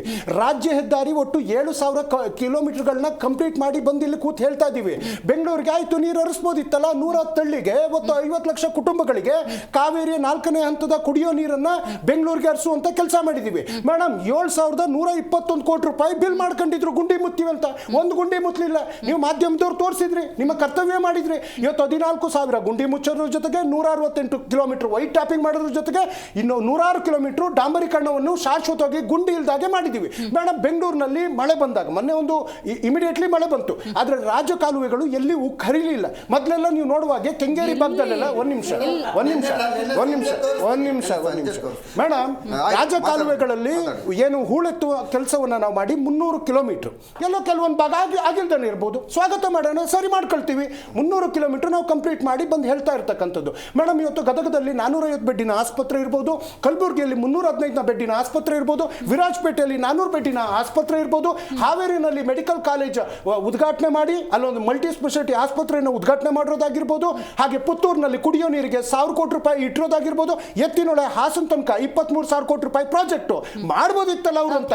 ಪೌರ ಕಾರ್ಮಿಕರನ್ನ 12,670 ಜನರನ್ನ ಪರ್ಮನೆಂಟ್ ಮಾಡೋ ಕೆಲಸ. ಪೊಲೀಸ್ ಇಲಾಖೆಗೆ 3,000 ಜನ ನೇಮಕಾತಿಯನ್ನು ಮಾಡ್ತಾ ಇದೀವಿ. ಶಿಕ್ಷಣ ಇಲಾಖೆಗೆ 13,000 ಜನನ ನೇಮಕಾತಿ ಪ್ರೋಸೆಸ್ ಅಲ್ಲಿ ಇದೆ. ಮತ್ತೆ ಇವಾಗ ಏನು ವಿದ್ಯಾರ್ಥಿಗಳು ಹೋರಾಟ ಮಾಡ್ತಾ ಇದ್ರು, ನಮ್ಮ ಏನೋ ಬಜೆಟ್ ನಲ್ಲೂ ಅಲೋಕೇಶನ್ ಆಗಿದೆ 54,000 ಜನಗಳಿಗೆ ಉದ್ಯೋಗ ಕೊಡುವಂತ ಕೆಲಸವನ್ನು ಕಾಂಗ್ರೆಸ್ ಪಕ್ಷ ಮಾಡಿದೆ. ನಾವು ನೋಡ್ತಿದ್ದೀವಿ, ನುಡಿದಂತೆ ನಡೆದಿದ್ದೀವಿ. ಇವತ್ತು ನಮ್ಮ ಗ್ಯಾರಂಟಿಯನ್ನ ಅದೇ ನರೇಂದ್ರ ಮೋದಿ ಅವರು ಕಾಪಿ ಮಾಡ್ತಾರೆ. ನಮ್ಮ ಗ್ಯಾರಂಟಿ ವಿಶ್ವಸಂಸ್ಥೆಯಲ್ಲೂ ಚರ್ಚೆ ಆಗ್ತದೆ ಅಂತಂದ್ರೆ ಇದೇ ನಮ್ಮ ಸಾಧನೆಯ ಸಾಕ್ಷಿ ಗುಡ್ಡೆ. ಸರ್ವ ಜನಾಂಗದ ಶಾಂತಿಯ ತೋಟ ಅಂತಾರಲ್ಲ ಹಾಗೆ, ಮತ್ತು ಸರ್ವ ಇಲಾಖೆಗಳನ್ನು ಕೂಡ ನಾವು ಗಣನೆಗೆ ತಗೊಂಡು ಎಲ್ಲೆಲ್ಲಿ ಏನೇನು ಕಾರ್ಯಕ್ರಮಗಳನ್ನು ಮಾಡಬೇಕು ಅದೆಲ್ಲವನ್ನ ಕೂಡ ಅಚ್ಚುಕಟ್ಟಾಗಿ ನಿಭಾಯಿಸಿದ್ದೀವಿ ಅಂತಾನೆ ಸಾರಾಂಶ. ಹೌದು, ಸರ್ವ ಇಲಾಖೆಗಳಲ್ಲೂ ಸರ್ವ ರೀತಿಯಲ್ಲೂ ಲೂಟಿ ಮಾಡಿದ್ದಾರೆ, ಸಖತ್ತಾಗಿ ಲೂಟಿ ಮಾಡಿದ್ದಾರೆ ಬಿಡ್ರಿ. ಅದನ್ನ ನಾವು ಹೇಳ್ಬೋದು, ಹಳ್ಳಿ ಭಾಷೆಯಲ್ಲಿ ಹೇಳಿದ್ರೆ, ಸಿದ್ದರಾಮಯ್ಯವ್ರ ಭಾಷೆಯಲ್ಲಿ ಹೇಳಿದ್ರೆ ಸಖತ್ತಾಗಿ ಲೂಟಿ ಮಾಡಿದಿರ ಮಗ ಅಂತಾರಲ್ಲ, ಆ ರೀತಿನೇ ಲೂಟಿ ಮಾಡಿದ್ದಾರೆ. ನಮ್ಮ ವಕ್ತಾರರು ಹೇಳಿದ್ರು, ಈಗ ಎಲ್ಲಾದ್ರೂ ಒಂದು ಗುಂಡಿ ಓಪನ್ ಆಗಿದೆಯಾ, ನಾವು ಇಷ್ಟೊಂದು ಮಾಡಿ ಸ್ಯಾನಿಟರಿ ಸಿಸ್ಟಮ್ ಎಲ್ಲ ಕರೆಕ್ಟಾಗಿ ಮಾಡಿದ್ವಿ ಮಳೆ ನೀರು ಅಂತ. ನೋಡಿ, ಮಳೆ ಇದು ಮುಖ್ಯ ರಸ್ತೆ, ಡಬಲ್ ರೋಡ್ ಮುಖ್ಯ ರಸ್ತೆ, ಇಲ್ಲಿ ಸ್ಯಾನಿಟರಿ ನೀರು ಓಪನ್ ಆಗಿರೋದು, ಮಳೆ ನೀರಲ್ಲ. ಕೇವಲ 10 ನಿಮಿಷದ ಮಳೆ ಬಂದಿರತಕ್ಕಂಥದ್ದು. ಎಷ್ಟು ಸುಮಾರು 3 ವರ್ಷದ ಕೆಲಸ ಆಗಿದೆ. 3 ವರ್ಷದ ಕೆಲಸ ಆಗಿ 3 ವರ್ಷದ ಕೆಲಸ ನಂತರ ಅದನ್ನು ರೋಡನ್ನು ರೆಡಿ ಮಾಡಿದ ನಂತರ ಟಾರ್ ಹಾಕಿದ ಮೇಲೆ ನೆನ್ನೆ 10 ನಿಮಿಷದ ಮಳೆಗೆ ಈ ರೀತಿಯಾದಂಥ ಮುಖ್ಯ ರಸ್ತೆಯಲ್ಲಾಗಿರ್ತಕ್ಕಂಥದ್ದು ನೆನ್ನೆ. ಅದನ್ನ ಅವ್ರಿಗೆ ನೋಡ್ಕೋಬೇಕು. ಅವರು ಹೇಳ್ತಾ ಇದ್ದಾರೆ ಒಂದೇ ಒಂದು ಎಲ್ಲಾದ್ರೂ ಆಗಿದೆಯಾ ಅಂತ. 110 ಹಳ್ಳಿನಲ್ಲಿ 5ನೇ ಹಂತದ ಕಾವೇರಿ ನೀರು ಇವತ್ತೂ ಸಹ ಸರಿಯಾಗಿ ಬರ್ತಾ ಇಲ್ಲ. ಮೀಟರ್ಗಳು ಸರಿಯಾಗಿ ಹಾಕ್ತಾ ಇಲ್ಲ. ಮೀಟರ್ಗೆ ಬಡವರಿಗೆ ಫ್ರೀ 1,500. ಇದು ಒಂದೇ ವಿಷಯ, 1,500 ಅಂತ ಇವರೇ ಆದೇಶ ಮಾಡಿದ್ರು. ಅಂದ್ರೆ ಸ್ಲಮ್ ಜನಾಂಗಕ್ಕೆ 1,500 ಕಟ್ಟಬೇಕು ಅಂತ. ಇವತ್ತು ಅದನ್ನ ಕ್ಯಾನ್ಸಲ್ ಆಗಿದೆ, 18,000 ಕಟ್ಟಿ ಅಂತ ಇದ್ದಾರೆ ಮೊನ್ನೆ 3 ದಿನದಿಂದ. ಈ ಒಂದು ಹೊಸ ರೀತಿಯಾದಂತಹ ನಾಟಕಗಳನ್ನು ಮಾಡ್ತಾ ಇದೆ ಸರ್ಕಾರ. ಎಲ್ಲಿ ಕಿತ್ಕೋಬೇಕೋ, ಎಷ್ಟು ಕಿತ್ಕೋಬೇಕೋ ಅಷ್ಟು ಸಹ ಜನರಿಂದ ಕಿತ್ಕೊಳ್ಳೋದಕ್ಕೆ ಪ್ರಯತ್ನ ಮಾಡ್ತಾ ಇದೆ. BWSSP ಚಾರ್ಜಸ್ 200 ಪಟ್ಟು ಜಾಸ್ತಿ ಮಾಡಿರೋದು. 10-20% ಅಲ್ಲ, 200 ಪಟ್ಟು. ಇವತ್ತು 1 ಲಕ್ಷ ರೂಪಾಯಿ ಆಗ್ತಾ ಇದ್ದಂತ 3 ಫ್ಲೋರ್ ಮನೆಗೆ 3 ಲಕ್ಷ ರೂಪಾಯಿ ಕಟ್ಟಬೇಕು. ಆ ಪರಿಸ್ಥಿತಿಗೆ ತಂದಿಟ್ಟಿರ್ತಕ್ಕಂಥವ್ರು ಯಾರು? ಘನತೆವೆತ್ತ ಕಾಂಗ್ರೆಸ್ ಸರ್ಕಾರ. ಮತ್ತೆ ಪಾಟ್ವಾಲ್ಗಳ ಬಗ್ಗೆ ಹೇಳಿದ್ರು. ಪಾಟ್ವಾಲ್ಗೆ ಒಂದು ಪಾಟ್ವಾಲ್ಗೆ 1 ಲಕ್ಷ ರೂಪಾಯಿ ಬಿಲ್ ಮಾಡ್ಕೊಂಡಿದ್ದೀರಾ. ಅದು ಇನ್ನೆಂಥ ಪಾಟ್ವಾಲ್ ಮುಟ್ಟಿಸಿದ್ರೆ ನಾವು ನೋಡಬೇಕಾಗುತ್ತೆ. ಯಾಕಂದ್ರೆ ಪಾಟ್ವಾಲ್ ಇಂದ ಸತ್ತಿರ್ತಕ್ಕಂಥದ್ದು ಕಳೆದ 3 ವರ್ಷಗಳಲ್ಲಿ 9,438 ಜನರು ಸತ್ತಿದ್ದಾರೆ ಅಂತ ರೆಕಾರ್ಡ್ಸ್ ಹೇಳುತ್ತೆ. ಅಂದರೆ 142 ಜನ ಗಂಭೀರವಾದಂಥ ಗಾಯಗಳಾಗಿರ್ತಕ್ಕಂಥದ್ದು. ಇನ್ನು ರೂರಲ್ ಏರಿಯಾಸ್ ಹೇಳ್ತೀವಿ, ಇವರು ಸರ್ವ ಜನಾಂಗ ಶಾಂತಿಯ ಮಾಡ್ತಾರೆ, ಎಲ್ಲರಿಗೂ ಸಮಾನತೆ ತರಬೇಕು ಅಂತ. ಇವತ್ತು ಇಂಡೆಕ್ಸ್ ಹೇಳುತ್ತೆ 44% ಇರತಕ್ಕಂಥ ಜಮೀನನ್ನ ರೂರಲ್ ಏರಿಸಿ ಹಳ್ಳಿ ಗಾಡಿಗಳಲ್ಲಿ ಕೇವಲ 10% ಜನ ಹೊಂದಿದ್ದಾರೆ. 2 ಕುಂಟೆ 5 ಕುಂಟೆ ಹೊಂದಿರತಕ್ಕಂಥ ಜನರು ಸುಮಾರು 40-50% ಇದ್ದಾರೆ. ಅವ್ರು ಹೇಗೆ ತಾನೇ ಮುಂದುವರಿಯಕ್ಕೆ ಸಾಧ್ಯ? ಅವ್ರು ಹೇಗೆ ಕೃಷಿ ಮಾಡೋದಕ್ಕೆ ಸಾಧ್ಯ? ಕೃಷಿನಲ್ಲಿ 5 ಕುಂಟೆಲ್ ನೀವು ಏನು ಸಂಪಾದನೆ ಮಾಡೋದಕ್ಕೆ ಸಾಧ್ಯ? ಎಷ್ಟು ದನಕರುಗಳನ್ನ ಸಾಕೋದಕ್ಕೆ ಸಾಧ್ಯ? ಇವರು ಗೋಮಾಳೆಗಳನ್ನೆಲ್ಲ ನುಂಗು ನೀರು ಕುಡಿತಾ ಇದ್ದಾರೆ. ಒಂದೇ ಒಂದು ವಿಷಯ ಏನಂದ್ರೆ, ಜಿಂದಾಲ್ಗೆ 20 ಕೋಟಿಗೆ 3660 ಎಕರೆ ಕೊಟ್ಟಿದ್ದಾರೆ. ಯಾರಾದ್ರೂ ಬಡವರಿಗೆ 1 ಎಕರೆ ಕೊಟ್ಟಿದ್ದಾರೆ ಹೇಳ್ಬಿಡ್ಲಿ, ಅವ್ರು ಅದೇ ಸಾಧನೆ ಆಗುತ್ತೆ. ನಾನು ಇವತ್ತು ಒಪ್ಕೋತೀನಿ, ಇಲ್ಲಿ ನಾನು ವಾಪಸ್ ಹೊರಟೋಗ್ತೀನಿ. ನಾನು ಒಂದೇ 1 ಎಕರೆನ ಈ ಬಡ ರೈತನಿಗೆ, ಕರ್ನಾಟಕದ ಬಡ ರೈತನಿಗೆ, ಒಬ್ಬ ಕನ್ನಡಿಗನಿಗೆ ಕೊಟ್ಟು ನಾವು ಸಂತೈಸಿದ್ದೀವಿ. ಅದು ನಮ್ಮ ಸಾಧನೆ ಅಂತ ಇವ್ರು ಹೇಳಿ. ಯಾರಿಗೆ ಸಾಧನೆ ಆಗ್ತಾ ಇದ್ದು? ಜಿಂದಾಲ್ ಅಂತವ್ರಿಗೆ ಸಾಧನೆ, ಇನ್ಫೋಸಿಸ್ ಅಂತವ್ರಿಗೆ ಸಾಧನೆ, TCS ಅಂತವ್ರಿಗೆ ಸಾಧನೆ. ಇವ್ರಿಗೋಸ್ಕರ ಸಾಧನಾ ಸಮಾವೇಶ ಮಾಡಿದ್ದಾರೆ. ಯಾಕಂದ್ರೆ ರೈತ ದುಡ್ಡು ಕೊಡಲ್ಲ ಸಮಾವೇಶಕ್ಕೆ, ನಿಜವಾಗ್ಲೂ ಕೊಡೋದಿಲ್ಲ, ಆಗಲ್ಲ ಅವನ ಕೈಯಿಂದ. ಅವನ ಕುಟುಂಬಕ್ಕೆ ನಿರ್ವಹಣೆ ಕಷ್ಟ ಆಗುತ್ತೆ. ಜಿಂದಾಲ್ ಆದ್ರೆ 50 ಕೋಟಿ ಕೊಡ್ಬೋದು. ಇವತ್ತು ಒಂದು ಲೆಕ್ಕಾಚಾರ ಮಾಡ್ತಾ ಇದ್ದೆ, ಮಧ್ಯಾಹ್ನ ನಾನು ಟಿವಿ ನೋಡಿದೆ. 3000 ಬಸ್ಗಳ ವ್ಯವಸ್ಥೆ ಅಂತ ಹೇಳಿದ್ರು. ಒಂದು ಬಸ್ಗೆ 30,000 ರೂಪಾಯಿ ಆಗುತ್ತೆ. ಮಿನಿಮಮ್ 25-30 ಸಾವಿರ, 9 ಕೋಟಿ ಬೇಕಾಗುತ್ತೆ 3,000 ಬಸ್ಗಳಿಗೆ. ಯಾರು ಬಸ್ಗೆ ಹಾಗೆ ಎತ್ತೋದಿಲ್ಲ ಸ್ವಾಮಿ. 500 ರೂಪಾಯಿ ಕೊಟ್ರೆ ಮಾತ್ರ ಹತ್ತುವಂತ ಜನ ಇವತ್ತು ಆಗಿದ್ದಾರೆ. ಅಂದ್ರೆ 15 ಕೋಟಿ ರೂಪಾಯಿ ಬೇಕು ಆ 3,000 ಬಸ್ಗೆ. 15 ಕೋಟಿ ಮತ್ತು 9 ಕೋಟಿ 24 ಕೋಟಿ ಅದಕ್ಕೆ ಆಗೋಯ್ತು. ಇನ್ನು ಸ್ಟೇಜ್ಗೆ ಎಷ್ಟು, ಊಟಕ್ಕೆ ಎಷ್ಟು, ಇನ್ನು ಇವ್ರ ಖರ್ಚುಗಳೆಷ್ಟು? ಸುಮಾರು 70-100 ಕೋಟಿ ಖರ್ಚು ಮಾಡಿ ಈ ಸಾಧನಾ ಸಮಾವೇಶನ ಮಾಡಬೇಕಾ? ಜನರ ಹೆಣಗಳ ಮೇಲೆ ಹೆಣ ಬೀಳ್ತಾ ಇದೆ. ಆಸ್ಪತ್ರೆಗಳ ಗರ್ಭಿಣಿಯರ ಸಾವಾಗ್ತಾ ಇದೆ. ಬೀದಿಗಳಲ್ಲಿ BMTC ಮತ್ತು KSRTC ಬಸ್ಗಳು ಮಕ್ಕಳು ಸಾಯ್ತಾ ಇದ್ದಾರೆ. ಈ ಹೆಣಗಳ ಮೇಲೆ ಇವರು ಸಾಧನಾ ಸಮಾವೇಶ ಮಾಡ್ತಾರಲ್ಲ, ಇವ್ರಿಗೊಂದು ಸ್ವಲ್ಪನಾದ್ರೂ ನಾಚಿಕೆ ಇಲ್ವಾ ಈ ಸರ್ಕಾರಕ್ಕೆ ಅಂತ ಜನ ಚೀಮಾರಿ ಆಗ್ತಾ ಇದ್ದಾರೆ. ಇಂಥ ಹಲವಾರು ನೋವುಗಳು, ಸಂಕಟ ಆಗ್ತಿರುವಂತಹ ವ್ಯವಸ್ಥೆಯನ್ನು ನೋಡಿದಾಗ ಗ್ಯಾರಂಟಿ ಕೊಡ್ತಾ ಇದ್ದೀವಲ್ಲ, ಸಬಲೀಕರಣ ಅನ್ನೋದಾಗುತ್ತೆ. ಅದೆಷ್ಟೋ ಮಹಿಳೆಯರು ಬಸ್ ಹತ್ತಿ ತಮ್ಮ ಕೆಲಸಗಳನ್ನು ಉಚಿತವಾಗಿ ಮಾಡ್ಕೊಳ್ತಾ ಇದ್ದಾರೆ. 2,000 ರೂಪಾಯಿ ಅಕೌಂಟಿಗೆ ಬರುತ್ತೆ. ಅವ್ರು ಬೇಕಾದನ್ನು ಅವ್ರು ಪಡ್ಕೊಳ್ಬೋದು. ಯಾರೋ ಬೈಕ್ ತೊಗೊಂಡ್ರು, ಯಾರೋ ಫ್ರಿಡ್ಜ್ ತೊಗೊಂಡ್ರು, ಯಾರೋ ಒಂದು ಹಸು ತೊಗೊಂಡ್ರು, ಬದುಕನ್ನು ನಡೆಸ್ತಾ ಇದ್ದಾರೆ. ಈ ಥರದ ಒಂದಷ್ಟು ಬೆಳವಣಿಗೆಗಳಾದಾಗ ಕೆಲವೊಂದನ್ನು ಉಲ್ಲೇಖ ಮಾಡಿ ಕಾಂಗ್ರೆಸ್ನ ಗ್ಯಾರಂಟಿಯನ್ನೇ ಟೀಕೆ ಮಾಡೋದು ಎಷ್ಟು ಸರಿ? ಮೇಡಮ್ ನೋಡಿ, ತಾವು ಉದಾಹರಣೆ ಕೊಟ್ಟಿದ್ರಲ್ಲಿ ನಾವು ಅದನ್ನು ಹಲ್ಲೆಗಳಿತಾ ಇಲ್ಲ. ಅಫ್ಕೋರ್ಸ್ ಎಕ್ಸಾಂಪಲ್ಸ್ಗಳಿವೆ, ಉಪಯೋಗಿಸ್ಕೊಂಡಿದ್ದಾರೆ. ನಾವೆಲ್ಲೂ ಅದು ಪ್ರಯೋಜನ ಆಗೇ ಇಲ್ಲ ಅಂತ ಎಲ್ಲೂ ಹೇಳ್ತಾ ಇಲ್ಲ. ಆದರೆ ಒಟ್ಟು ನಿಮಗೆ ಏನು ಒಂದು ಅಭಿವೃದ್ಧಿಗೆ ಫಂಡ್ಸ್ ಅಂತ ನಾವು ಎತ್ತಿಟ್ಟಿರ್ತೀವಿ, ಅದರಲ್ಲಿ ಮೇಜರ್ ಶೇರ್ ನಿಮಗೆ 60,000 ಕೋಟಿ ನಾವು ಗ್ಯಾರಂಟಿಗೆ ಹತ್ರ ಎತ್ತಿಟ್ಬಿಟ್ಟ ಮೇಲೆ ನೀವು ಅದೇ ಈಕ್ವಲೆಂಟ್ ಆಗಿ ಅಭಿವೃದ್ಧಿ ಮಾಡಿ, ಬೆಲೆ ಏರಿಕೆ ಇಲ್ದಂಗೆ, ಅಥವಾ ಮಾಡಬೇಕಾಗಿರುವಂತಹ ಮಿನಿಮಮ್ ಅಭಿವೃದ್ಧಿಗಳನ್ನಾರು ನೀವು ಮಾಡಲೇಬೇಕಾಗುತ್ತಲ್ಲ. ಈಗ ಒಂದು ರೆವಿನ್ಯೂ ಡಿಪಾರ್ಟ್ಮೆಂಟ್ಗೆ ಬರೋಣ. ನಿಮಗೆ ಸ್ಟ್ಯಾಂಪ್ ಡ್ಯೂಟೀಸ್ನ ನಿಮಗೆ ಎಷ್ಟು % ಇನ್ಕ್ರೀಸ್ ಮಾಡಿದ್ದಾರೆ? ಇವತ್ತು ಒಬ್ಬ ಜನಸಾಮಾನ್ಯ ಒಂದು ಸೈಟ್ ರಿಜಿಸ್ಟರ್ ಮಾಡಿಸ್ಕೊಳ್ಳೋಕ್ಕಾಗಲ್ಲ. ಇದು ಇವರ ಸಾಧನೆ. ನಿಮಗೆ ಖಾತೆಗಳು ಇವತ್ತಿನವರೆಗೂ ನಿಮಗೆ ಖಾತೆ ಆಗ್ತಾ ಇಲ್ಲ. ಅದರಿಂದ ಎಷ್ಟೆಷ್ಟು ಪ್ರಾಬ್ಲಮ್ಸ್ ಆಗ್ತಾ ಇದೆ ರೆವಿನ್ಯೂ ಡಿಪಾರ್ಟ್ಮೆಂಟಲ್ಲಿ, ಇದು ಇವರ ಸಾಧನೆಗಳು. ನಮ್ಮ ಸ್ನೇಹಿತರು ಹೇಳ್ದಂಗೆ ಎಲ್ಲೆಲ್ಲಿ ಸರ್ಕಾರಿ ಭೂಮಿಗಳಿರ್ತವೆ, ಗೋಮಾಳ ಜಾಗಗಳಿರ್ತವೆ, ಅದನ್ನೆಲ್ಲ ಇವ್ರಿಗೆ ಬೇಕಾಗಿರೋ ಥರ ತಗೊಳ್ತಾ ಇದ್ದಾರೆ. ಅದು ಇವ್ರ ಸಾಧನೆ. ಒಟ್ಟುಗೂಡಿಸಲಾಗಿದೆ ಅಂತ ಮಾಡ್ತಾರೆ. ನಿಮಗೆ 5 to 1 ಮಾಡಾದ್ಮೇಲೆ ಅದಾಗುವಂಥದ್ದು. ಅದರಲ್ಲಿ ಕೋಟಿಗಟ್ಟಲೆ ತಿಳ್ಕೊಳ್ತಾ ಇದ್ದಾರೆ. ಒಂದು ಲೆವೆನೀಸ್ ಹೆಚ್ಚಾಗ್ತಾ ಇಲ್ಲ, ನಿಮಗೆ ಒಂದೊಂದು ಪೋಡಿಗಳಾಗ್ತಾ ಇಲ್ಲ, ಲಕ್ಷ ಕೋಟಿಗಟ್ಟಲೆ ನುಗ್ತಾ ಇದ್ದಾರೆ. ಅದು ಇವರ ಸಾಧನೆ ರೆವಿನ್ಯೂ ಡಿಪಾರ್ಟ್ಮೆಂಟಲ್ಲಿ ಹೇಳಬೇಕು ಅಂತಂದರೆ. ಇನ್ನು ನಿಮಗೆ ಇವರು ಯುವನಿಧಿ ಅಂತ ಹೇಳಿದ್ರು. ನಿಮಗೆ ಮೊನ್ನೆ ಇನ್ನೂ ಯುವಕರು, ಜೆನ್ಸಿ ಯುವಕರು ರೋಡಲ್ಲಿ ಪ್ರೊಟೆಸ್ಟ್ ಮಾಡ್ತಾ ಇದ್ದಾರೆ. ಅದಿನ್ನೂ ಬರೀ ರೌಂಡ್ 1 ರೌಂಡ್ 2. ಇನ್ನೂ ಯುವಕರು, ಕರ್ನಾಟಕದ ಯುವಕರು ರೊಚ್ಚಿಗೆದಿಲ್ಲ. ಅವ್ರೇನಾದ್ರು ರೊಚ್ಚಿಗೆದ್ದು ಬಿಟ್ರೆ ನೆಕ್ಸ್ಟ್ ಅದು ಏನೇನಾಗುತ್ತೋ ನಮಗಂತೂ ಗೊತ್ತಿಲ್ಲ. ಅದು ಯಾಕೆಂದ್ರೆ ಅವ್ರ ತಾಳ್ಮೆಗೆ ಒಂದು ಪರೀಕ್ಷೆ ಇರ್ತದೆ. ಏಜ್ ಆಗ್ತಾ ಇದೆ ಅವ್ರುಗಳಿಗೆ. ಯಾರ್ಯಾರಿಗೆ ಏನದು ಆಕಾಂಕ್ಷಿಗಳಿದ್ದಾರೆ, ಕೆಲಸದ ಆಕಾಂಕ್ಷಿಗಳು, ಅವರೆಲ್ಲ ನಮ್ಮ ಕೈಲಿ ಏನೂ ಮಾಡೋಕ್ಕಾಗಲ್ಲ ಅಂತ ಅಂದ್ಬಿಟ್ಟು ಗಿವ್ ಅಪ್ ಅನ್ನೋ ಹತ್ರ ಅನ್ಕೊಂತಿದ್ದಾರೆ. ಇವರು ಅವ್ರಿಗೆ ಏನದು 3,000 ಕೊಟ್ಬಿಡ್ತೀವಿ, 2,000 ಕೊಟ್ಬಿಡ್ತೀವಿ ಅಂತ ಹೇಳ್ತಿದ್ದಾರೆ. 3,000 2,000ಕ್ಕೆ ಏನು ಬರುತ್ತೆ ಸ್ವಾಮಿ? ಎಕ್ಸ್ಪ್ಲೈನ್ ಮಾಡ್ಬಿಡಿ ಅವ್ರಿಗೆ. ಸೊ ಅದರಲ್ಲಿ ಇನ್ನೊಂದು ಏನಂದ್ರೆ ಇವರು 55 ಬರುತ್ತೆ ಅಂತಲ್ಲ. ಈಗ ನೋಡಿ ಮೇಡಮ್, ಇಲ್ಲ ನೋಡಿ, ಈ ಹಿಂದೆ ಒಂದು ಜಾಬ್ ಆಪರ್ಚುನಿಟಿ ಬಂತು, ಬೆಂಗಳೂರಿಗೆ ಬರಬೇಕು ಅನ್ನೋ ಸಿಚುವೇಶನ್ ಅಲ್ಲೂ ಕೂಡ ಒಬ್ಬ ಹಳ್ಳಿಲಿರೋನು ಕಾಸಿರ್ತಿರ್ಲಿಲ್ಲ. ಬ್ಯಾಂಗ್ಳೂರಲ್ಲಿ ಕೇಳಿಸ್ಕೊಳ್ಳಿ, ಒಂದು PG ಎಷ್ಟು ಗೊತ್ತಾ ನಿಮಗೆ? ಅಲ್ಲ, ಒಂದು PGಲಿ ನಿಮಗೆ ತಿಂಗಳಿಗೆ ಎಷ್ಟು ಕೊಡ್ಬೇಕು ಗೊತ್ತಾ ರೆಂಟು? ಇವತ್ತಿಂದು ಊಟದ್ದು ಎಷ್ಟಿದೆ ಗೊತ್ತಾ ನಿಮಗೆ? ಅಲ್ಲ, ನೀವು ಮಾಡೋ ಕೆಲಸ ಸರಿಯಾಗಿ ಮಾಡಿ. 55,000 ಜಾಬ್ ಕ್ರಿಯೇಷನ್ ಮಾಡ್ತೀನಿ ಅಂತ ಹೇಳ್ತಾ ಇದ್ದೀರಲ್ಲ ನೀವು. ಆ ಪಾಯಿಂಟ್ಗೆ ಬರ್ತಾ ಇದ್ದೀನಿ. ಎಷ್ಟು ಸಾವಿರ ಜನ ಗೆಸ್ಟ್ ಲೆಕ್ಚರರ್ಸ್ ಇದ್ದಾರೆ, ಎಷ್ಟು ಸಾವಿರ ಜನ ಹೊರ ಗುತ್ತಿಗೆದಾರರು ಇದ್ದಾರೆ. ಯಾವ್ಯಾವ ಮಿನಿಸ್ಟ್ರಿಯಲ್ಲಿ ನಿಮಗೆ ಸಾರಿಗೆ ಸಚಿವಾಲಯನೇ ಉದಾಹರಣೆಗೆ ತಗೊಳ್ಳಿ. ಎಷ್ಟು ಜನ ಹೊರ ಗುತ್ತಿಗೆ ಡ್ರೈವರ್ಸ್, ಕಂಡಕ್ಟರ್ಸ್ಗಳಿದ್ದಾರೆ. ಈಗ ಎಲೆಕ್ಟ್ರಿಕ್ ಬಸ್ ತಗೊಬಂದಿದ್ದಾರೆ. ನಿಮ್ಗೆ ಗೊತ್ತಾ, ಎಷ್ಟೋ ಜನಕ್ಕೆ ಗೊತ್ತಿಲ್ಲ, ಎಲೆಕ್ಟ್ರಿಕ್ ಡ್ರೈವರ್ಗಳು ಯಾರು ನಮ್ಮ ಕರ್ನಾಟಕದವ್ರು ಅಲ್ವೇ ಅಲ್ಲ. ನಿಮಗೆ ಅವರೆಲ್ಲ ಔಟ್ಸೋರ್ಸ್ಡ್, ದಿನಕ್ಕೆ ಇಷ್ಟು ಅಂತ ಕೊಟ್ಟು ತಗೊಬಂದು ಡ್ರೈವ್ ಮಾಡಿಸ್ತಾ ಇರೋದು. ಗೊತ್ತಾ ನಿಮಗೆ ವಿಚಾರಗಳು? ನಿಮಗೆ ಕೇರಳದಿಂದ ಕರ್ಕೊಂಡ್ಬಂದು ಡ್ರೈವ್ ಮಾಡಿಸ್ತಾ ಇದ್ದಾರೆ. ಏನ್ ಮಾತಾಡ್ತಾ ಇದ್ದಾರೆ ಇವ್ರು ಸಾಧನೆ ಅಂತ ಅಂದ್ಬಿಟ್ಟು ನಿಮಗೆ ಏನದು ಸಾರಿಗೆ ಸಚಿವಾಲಯದಲ್ಲಿ ಮಾತಾಡೋದಾದ್ರೆ. ಇನ್ನು ಇವ್ರು ಗ್ಯಾರಂಟಿನೇ ಇಟ್ಕೊಂಡು ಅದರಲ್ಲೇ ಮಾತಾಡ್ಕೊಂಡು ಹೋಗ್ಬೇಡ. ಈಗ ಗೃಹಲಕ್ಷ್ಮಿ ಅಂತ ಅಂದ್ರು, ಗೃಹಲಕ್ಷ್ಮಿ 2,000 ನಾವು ಕೊಡ್ತಾ ಇದೀವಿ ಅಂತ ಹೇಳಿದ್ರು. ತುಂಬಿರೋರಿಗೆ ಕೊಡ್ತೀವಿ ಅಥವಾ ಹಸ್ತಿರೋರಿಗೆ ನಾವು ಕೊಡ್ತೀವಿ ಅಂತ ಹೇಳಿದಾಗ ಈಗ ಬಸ್ ಹತ್ಕೊಂಡು ಹೋಗ್ತಾ ಇದ್ರು ಅಂತ ಇವ್ರು ಹೇಳಿದ್ರಲ್ವಾ. 1,00,000 ಜನ ನಿಮಗೆ ಏನದು ಬಸ್ ಟ್ರಾವೆಲ್ ಮಾಡಿದ್ದಾರೆ ಅಂತ ಇಟ್ಕೊಳ್ಳೋಣ. ಅದರಲ್ಲಿ 60% ಉತ್ತಮವಾಗಿದೆ ಅಂತ ಇಟ್ಕೊಳ್ಳೋಣ. ಇನ್ನೊಂದು 40% ಅಂತ ತಗೊಂಡಾಗ ನಿಮಗೆ 10,000 ಕೋಟಿಲಿ 4,000 ಕೋಟಿ ವೇಸ್ಟ್ ಆಯ್ತಲ್ಲ. ಆ 4,000 ಕೋಟಿಲಿ ನೀವು ಬೇರೆ ಏನಾದ್ರು ಉಪಯೋಗ ಆಗಂತ ಕೆಲಸಗಳನ್ನ ಮಾಡ್ಬೋದಾಯ್ತಲ್ಲ. Yes of course. ಈಗ ಇವಾಗ ಅತಿ ಹೆಚ್ಚು ನೀವು ಈಗ ಏನಾದ್ರು ಹಳ್ಳಿ ನೀವು ಕೇಳೋದಾದ್ರೆ ಅವ್ರು ಹೇಳ್ತಾರೆ ನಿಮ್ಮ 2,000 ಕೇಳಿರಲಿಲ್ಲ, ನಿಮ್ಮ ಸಾರಿಗೆ ನಾವು ಕೇಳಿರಲಿಲ್ಲ, ನಮಗೆ ಬೇಕಾಗಿರುವಂತ ಯಾವ್ದಾದ್ರು ಒಂದು ಗ್ಯಾರಂಟಿ ಕೊಡಿ ಅಂತ ಅಂದ್ಬಿಟ್ಟು ಕೇಳ್ತಾರೆ. ಅದು ನಿಮಗೆ ಸಾರಿಗೆ ಮಾತಾಡೋದಾದ್ರೆ. ಇನ್ನ ಆದ್ರೆ ಗೃಹಲಕ್ಷ್ಮಿದು 2,000 ಮಾತಾಡಿದ್ವಿ, ಇದನ್ನ ಮಾತಾಡಿದ್ವಿ. ಇನ್ನ ಕರೆಂಟ್ದು ಗೃಹ ಜ್ಯೋತಿನ ಏನೋ ಹೇಳ್ತಾ ಇದ್ರಲ್ಲ, ನಿಮಗೆ ಇವತ್ತಿನ ದಿವಸ ಯಾರೆಲ್ಲ ಸಣ್ಣ ಮತ್ತೆ ಮಧ್ಯ ಏನದು SMEs ಏನಿದೆಯಲ್ವಾ ನಿಮಗೆ, ಅವ್ರುಗಳೆಲ್ಲ ನಿಮಗೆ ಎಲೆಕ್ಟ್ರಿಕ್ ಬಿಲ್ಗಳು ಕಟ್ಕೊಳಕ್ ಆಗ್ತಾ ಇಲ್ಲ. ನಿಮಗೆ ಎಷ್ಟು ಬರ್ತಾ ಇದೆ ಗೊತ್ತಾ? ನಿಮಗೆ ಈಗ ಇನ್ನೊಂದು ಇನ್ಕ್ರೀಸ್ ಮಾಡಿದ್ದಾರೆ. 500 ರೂಪಾಯಿ ಬರ್ತಿದ್ದವ್ರಿಗೆ 1,000 ರೂಪಾಯಿ. ಉದಾಹರಣೆ ಕೊಡೋದಾದ್ರೆ SMC ಅಲ್ಲಿ ನಿಮಗೆ 10,000 ಬಿಲ್ ಬರ್ತಾ ಇರೋದ್ರಿಗೆ ಇವತ್ತು 30,000 ರಿಂದ 35,000 ಬಿಲ್ ಬರ್ತಾ ಇದೆ. ಇದರ ಜೊತೆಗೆ ನಿಮ್ಗೆ ಇನ್ನೂ ಹಲವಾರು ವಿಚಾರಗಳನ್ನ ನಾವು ಹೇಳ್ಕೊಂಡು ಹಿಂಗೆ ಹೋಗಕ್ ಹೋದ್ರೆ ನೋಡಿ, ಬರೀ ಗ್ಯಾರಂಟಿಗೆ 60,000 ಕೋಟಿ ಎತ್ತಿಟ್ಬಿಟ್ಟಿದೀರಿ ಅಂತ ರೀಸನ್ ಹೇಳ್ಕೊಂಡೆ ನೀವು ಜನ ಪರವಾಗಿರುವಂತ ಯಾವ್ದಾದ್ರು ಒಂದೇ ಒಂದು ಯೋಜನೆ ತೋರಿಸಿ ರಿಯಲೈಸ್ ಆಗಿದೆಯಾ? ಯಾವುದು ಮೇಡಮ್? 100% ರಿಯಲೈಸ್ ಆಗಿದೆ. ಡೀಟೇಲ್ ಆಗಿ ಮಾತಾಡ್ತೀನಿ ನಾನು.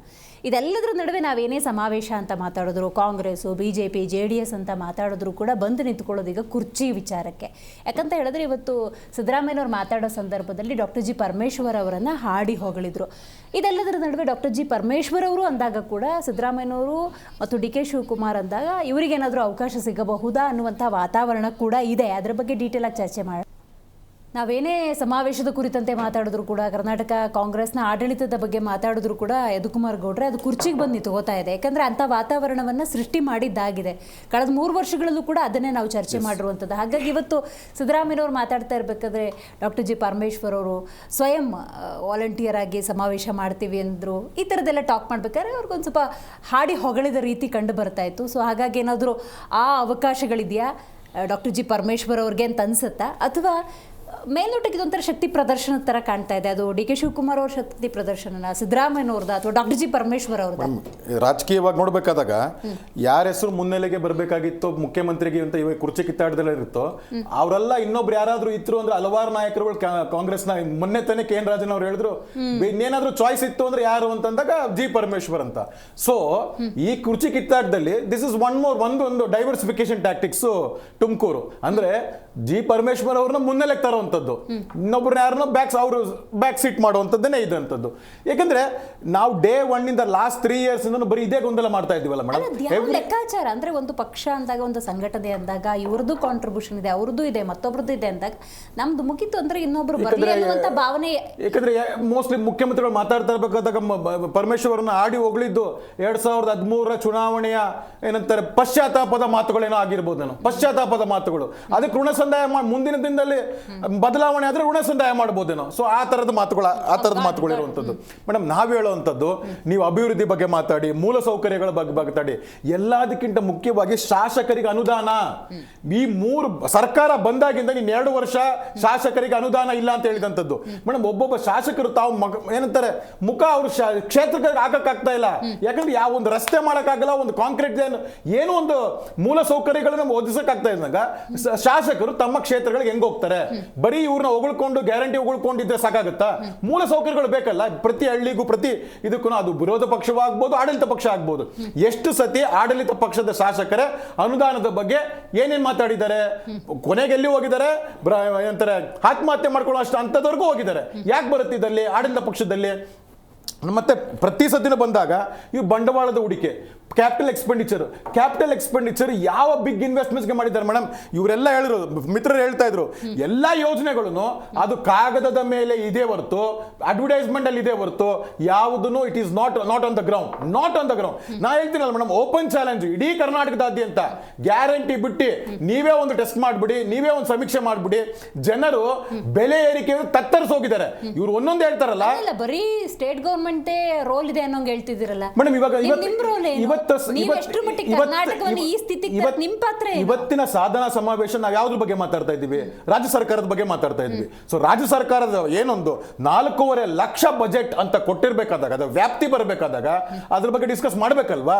ಜನರಿಗೆ ಅದು ರಿಪ್ಲೈ ಕೊಡ್ಬೇಕಲ್ವಾ? ಜನರಿಗೆ ಗೊತ್ತಾಗ್ಬೇಕಲ್ವಾ? ಹೌದು 55,000 ಕೋಟಿ ನಾವು ಇದು ಗ್ಯಾರಂಟಿಗೆ ಮೀಸಲು ಅಂದ್ಮೇಲೆ what is the capital expenditure? ನೀವು ಕ್ಯಾಪಿಟಲ್ ಎಕ್ಸ್ಪೆಂಡಿಚರ್ ಯಾವ್ದು ಸ್ಪೆಂಡ್ ಮಾಡಿದ್ರಿ? ಯಾವುದು ಪರ್ಮನೆಂಟ್ ಅಸೆಟ್ಸ್ ಕ್ರಿಯೇಟ್ ಮಾಡಿದಂತದ್ದು?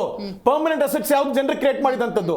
ಮತ್ತೆ ನೀವು ಒಂದ್ ಕೈಲಿ 2,000 ರೂಪಾಯಿ ಗ್ಯಾರಂಟಿ ಕೊಡ, ಸಾಮಾಜಿಕ ಬದ್ಧತೆ ಒಪ್ಕೊಳ್ಳೋಣ, ಇನ್ನೊಂದ್ ಕಡೆ 16,000 ಬಿಕ್ತಿರಲ್ಲ ಅದಲ್ಲಿ, ಅದ್ಯಾವುದು? ನೀವು ಏನಂತಾರೆ 3 ಬಾರಿ ಆಗ್ಬೋದು, ಹಾಲಿನ ಬೆಲೆ ಆಗ್ಬೋದು, ಎಲೆಕ್ಟ್ರಿಸಿಟಿ ಬೆಲೆ ಆಗ್ಬೋದು, ಬಸ್ ಫೇರ್ ಆಗ್ಬೋದು, ಮೆಟ್ರೋ ಫೇರ್ಸ್ ಆಗ್ಬೋದು. ಮೇಡಮ್, ಜನನ ಪತ್ರ, ಮರಣ ಪತ್ರ, property guidance value, property registrations value, ಯಾವ್ದು ಬೇಕು ನಿಮ್ಗದಲ್ಲಿ, ಇಂಡಸ್ಟ್ರಿಯಲ್ ಎಲೆಕ್ಟ್ರಿಸಿಟಿ, ಇಷ್ಟೆಲ್ಲ ದೊಡ್ಡ ಒಂದು ಲಿಸ್ಟ್ ಇರಬೇಕಾದಾಗ ಎಲ್ಲರೂ ಏನಂತಾರೆ ಸೌಖ್ಯವಾಗಿ ಸಾಮಾಜಿಕವಾಗಿ ಭದ್ರತೆ ಕೊಟ್ಟಿದ್ದೀವಿ ಅಂತಂದ್ರೆ, ಕೊನೆಯದಾಗಿ ಆ SC ST ದುಡ್ಡನ್ನ ಅದನ್ನು ಬಿಟ್ಟಿಲ್ವಲ್ಲ ಮೇಡಮ್? ಅಲ್ಲಿ ಆನ್ ದ ಫ್ಲೋರ್ ಮುಖ್ಯಮಂತ್ರಿಗಳು ಈ ರಾಜ್ಯದ ಅತಿ ದೊಡ್ಡ ಬಜೆಟ್ಗಳನ್ನ ಮಂಡಿಸಿದ ಮುಖ್ಯಮಂತ್ರಿ ಆನ್ ದ ಫ್ಲೋರ್ ಹೇಳ್ತಾರೆ ವಾಲ್ಮೀಕಿ ಹಗರಣ ಆಗಿದೆ, ಅದರಲ್ಲಿ 90 ಕೋಟಿ ಫ್ರಾಡ್ ಆಗಿದೆ. ಇದು ಹೇಳುವಂಥದ್ದು, ಇದು ಸಾಧನೆನಾ? ಇದು ಪ್ರತಿ ಸತಿನೂ ಸಾಧನೆಗಳು ಮಾಡ್ತಾ ಇರುವಂತದ್ದು ನೋಡ್ತಾ ಇದೀವಿ. ಯಾರ್ಯಾರು ಜೈಲಿಗೆ ಹೋದ್ರು, ಯಾವ ಬೇರೆ ಬೇರೆ ಇದಕ್ಕೆ ಜೈಲಿಗೆ ಹೋದ್ರು. ಮೇಡಮ್, ನಾವು ಕೇಳ್ತಾ ಇರೋದು ಕಾನೂನು ಸುವ್ಯವಸ್ಥೆ. ಇವತ್ತು ತುಮಕೂರಲ್ಲಿ ಪ್ರಮುಖವಾಗಿ ಜಿ ಪರಮೇಶ್ವರ್ ಮಾಡಿದಾಗ ಇಡೀ ಕರ್ನಾಟಕ ಇದು ಅತ್ಯಂತ ಜ್ವಲಂತ ಸಮಸ್ಯೆ. ಅಂದ್ರೆ ಪ್ರತಿದಿನ ನೀವು ಪೇಪರ್ ತಗೊಂಡು ನೋಡಿ, ಇಷ್ಟು ಕೆಜಿ ಗಾಂಜಾ ಸೀಸ್ ಆಯ್ತು, ಇಷ್ಟು ಕೆಜಿ ಇದಾಯ್ತು, ಪ್ರತಿದಿನ ನ್ಯೂಸ್ ಇರುತ್ತೆ. In spite of taking all the measures, ganja ಅನ್ನೋದು ಇದಾಗ್ಬಿಟ್ಟಿದೆ. ಅಂದ್ರೆ ನಮ್ಮ ರಾಜ್ಯನ ಗಾಂಜಾ ನಗರವಾಗಿ, ಗಾಂಜಾ ರಾಜ್ಯವಾಗಿ ಮಾಡಕ್ ಕೊಟ್ಟಿರುವಂತ ಮೊದಲು ಪರಮೇಶ್ವರ ರಾಜೀನಾಮೆ ಕೊಡಬೇಕು. ಒಂದೇ ಒಂದು ಪಾಯಿಂಟ್ ಆಡ್ ಮಾಡ್ತೀನಿ, 1000ಕ್ಕೂ ಹೆಚ್ಚು ಪೊಲೀಸ್ ಇನ್ಸ್ಪೆಕ್ಟರ್ಗಳು ಸಸ್ಪೆಂಡ್ ಆಗಿರುವಂತದ್ದು ಈ ಸರ್ಕಾರದಲ್ಲಿ, ಈ ವರ್ಷದಲ್ಲಿ. ಓಕೆ, ಇದು ಆಡಳಿತ ಸರ್ಕಾರದ ಮೇಲಿನ ಟೀಕೆ ಅನ್ನೋದಕ್ಕಿಂತ ಹೆಚ್ಚಾಗಿ ಜನಸಾಮಾನ್ಯರಿಗೆ ಎಷ್ಟರ ಮಟ್ಟಿಗೆ ಲೈಫ್ ಬರ್ಡನ್ ಆಗ್ತಿದೆ ಅನ್ನೋದನ್ನ ಎಕ್ಸ್ಪ್ಲೇನ್ ಮಾಡಿದ್ದಾರೆ. ದರ್ಶನ್ ಅವ್ರು ಏನು ಹೇಳ್ತಾರೆ? ಹೌದು ಮೇಡಮ್, ಮಾತಾಡ್ತಾರೆ, ಬಹಳ ಮಾತಾಡ್ತಿದ್ದಾರೆ. NDA ಮಿತ್ರ ಕೂಟದವರು ಇವತ್ತು 210 ರೂಪಾಯಿ ಸಿಮೆಂಟ್ 400 ರೂಪಾಯಿ ತಗೊಂಡೋಗಿ ಮುಟ್ಟಿಸಿದವರು, 28,000 ಟನ್ನಿಗೆ ಇದ್ದಿದ್ದು ಕಬ್ಬಣನ 75,000 ತಗೊಂಡೋಗಿ ಮುಟ್ಸಿರೋರು, ಮೊನ್ನೆ 993 ರೂಪಾಯಿ ಹೊರೆ ಹಾಕಿ ಕೋಲ್ತಾ ಇರೋರು, ಇವರು ನಮ್ಮ ಬಗ್ಗೆ ಮಾತಾಡ್ತಾ ಇದ್ದಾರೆ. ಮಾತಾಡ್ಲಿ, ಇವತ್ತು ಕೇಂದ್ರದ ಬಗ್ಗೆ ಮಾತಾಡೋಗಿಲ್ಲ ಅಂದ್ರು. ಮೇಡಮ್, ಕರ್ನಾಟಕ ಭಾರತ ದೇಶದೊಳಗಡೆ ಇದೆ. ಕರ್ನಾಟಕದಿಂದನೂ ಈ ಎಲುಬು ಸಿಗಾಕೊಂಡಿರುವಂತ 19 ಜನ MP ಗಳನ್ನ ಗೆಲ್ಸ್ ಕಳಿಸಿದ್ದಾರೆ. ಎಂತಾದ್ರೂ ಕನ್ನಡ ನಾಡಿನ ಬಗ್ಗೆ, ಕನ್ನಡ ನಾಡರ ತೆರಿಗೆ ಬಗ್ಗೆ, ಕನ್ನಡ ನಾಡಿನ ಯೋಜನೆಗಳ ಬಗ್ಗೆ ಒಬ್ಬರಾದ್ರೂ ಒಂದು ದಿನ ಮಾತಾಡೋದು ನೋಡಿದ್ದೀರಾ? ಆಯ್ತು, ನಮ್ಮಲ್ಲಿ ಏನೋ ಮರಣದ್ದೇನೋ ಬೆಲೆ ಏರಿಕೆ ಅಂತಂದ್ರು, ರಿಜಿಸ್ಟ್ರೇಷನ್ ಆಯ್ತು, ತಾಂಬರ್ರಿ 2,200,000 ಕೋಟಿ ರೂಪಾಯಿ ನಮ್ಮ ತೆರಿಗೆ ಹಣ ಕೊಡ್ಬೇಕಲ್ವಾ? 14-15ನೇ ಹಣಕಾಸು ಆಯೋಗದ ಹಣ ಕೊಡ್ಬೇಕಲ್ವಾ? ಎಲ್ಲ ಯೋಜನೆ ಹಣಗಳಲ್ಲಿ ನೀವು ವಂಚನೆ ಮಾಡಿ, ಮೋಸ ಮಾಡಿ, 4 ಲಕ್ಷ ಕೋಟಿ ತೆರಿಗೆ ಕಲೆಕ್ಟ್ ಮಾಡಿ, ಉತ್ತರ ಭಾರತದವ್ರನ್ನ ಉದ್ಧಾರ ಮಾಡಿ.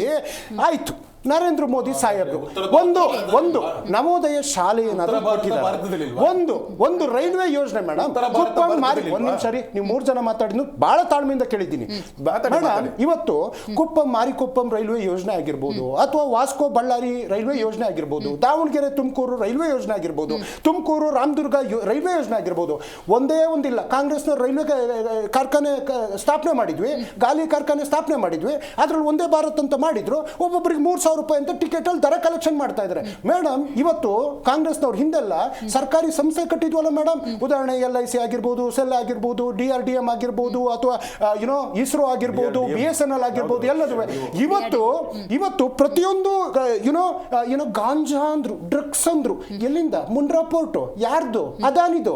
ಅದನ್ನು ಖಾಸಗೀಕರಣ ಮಾಡಿರೋದು ಯಾರು? ಮಾನ್ಯ ನರೇಂದ್ರ ಮೋದಿ ಅವರು. ಮೇಡಮ್, ಕಾಂಗ್ರೆಸ್ನ ಇಷ್ಟು ಜನ ಮಂತ್ರಿಗಳಿದಾರಲ್ಲ, ಯಾರ ಹೆಸರು ಎಫ್ಸ್ಟೀನ್ ಫೈಲಲ್ಲಿ ಬಂದಿಲ್ಲ. ಇವತ್ತು ಪೆಟ್ರೋಲಿಯಂ ಸಚಿವರದು, ಮೋದಿಯವರ ಹೆಸರು ಅಂತಲೂ ಈ ದೇಶದಲ್ಲಿ ಚರ್ಚೆ ಆಗ್ತಾ ಇರ್ತಕ್ಕಂಥ ವಿಚಾರ. ಮೇಡಮ್, ಇವತ್ತು ನಾವು ಆಳುವ ಸರ್ಕಾರದವರು ಜನರ ಮುಂದೆ ಹೋಗಿ ನಮ್ಮ ಸಾಧನೆ ವಿಚಾರ ಮಾತಾಡ್ತಾ ಇದ್ದೀವಿ. ನರೇಂದ್ರ ಮೋದಿ ಅವರು ಎಂದಾದ್ರೂ ಬಂದು ನಾನು ಈ ನಾಡಿಗೆ ಈ ಥರದೊಂದು ಸಾಧನೆ ಮಾಡಿದ್ದೀನಿ, ಈ ಕೆಲಸ ಮಾಡಿದ್ದೀನಿ ಅಂತ ಎಂದಾದ್ರೂ ಮಾತಾಡೋದು ನೋಡಿದ್ದೀರಾ? ಬರೀ ಚುನಾವಣಾ ರ್ಯಾಲಿ ಮುಗೀತಂದ್ರೆ ವಿದೇಶ ಪ್ರವಾಸ, ಇಲ್ಲಿ ಪ್ರಧಾನಿ ಕುರ್ಚಿ ಖಾಲಿ. ಈ ತರ ನಮ್ಮ ದೇಶದ ಪರಿಸ್ಥಿತಿ ಆಗಿರ್ತಕ್ಕಂಥದ್ದು. ಮೇಡಮ್, ಉದಾಹರಣೆ ಇವಾಗ ಡಬಲ್ ಡೆಕ್ಕರ್ ಮಾನ್ಯ ನರೇಂದ್ರ ಮೋದಿ ಅವ್ರನ್ನೂ ಕರೆಸಿದ್ವಿ. ಯಾಕೆಂದ್ರೆ 20% ಕೊಡ್ತಾರೆ, 50% ಕೊಡೋ ಜಾಗದಲ್ಲಿ ಮೆಟ್ರೋಗೆ ಆ ಡಬಲ್ ಡೆಕ್ಕರ್ ಇನಾಗ್ರೇಷನ್ ಆಗಿದೆ. ಇಲ್ಲ ಹೆಬ್ಬಾಳ ಫ್ಲೈಓವರ್ ಬಹಳ ಟ್ರಾಫಿಕ್ ಕಂಜಂಪ್ಷನ್ ಇತ್ತು, ಹೆಬ್ಬಾಳ ಫ್ಲೈಓವರ್ ಓಪನ್ ಆಗಿದೆ. ಮೆಜೆಸ್ಟಿಕ್ ಭಾಗದಲ್ಲಿ ರಾಜೀವ್ ಗಾಂಧಿ ಅವರ ಹೆಸರಲ್ಲಿ ಸುಮಾರು 7-8 ಫ್ಲೈಓವರ್ಗಳನ್ನ ಉದ್ಘಾಟನೆ ಮಾಡಿದ್ದೀವಿ. ಹಾಗೇನೆ ಮೇಡಮ್ ದಾವಣಗೆರೆಗೆ 1750 ಕೋಟಿಯ ಕಾಮಗಾರಿಗಳು.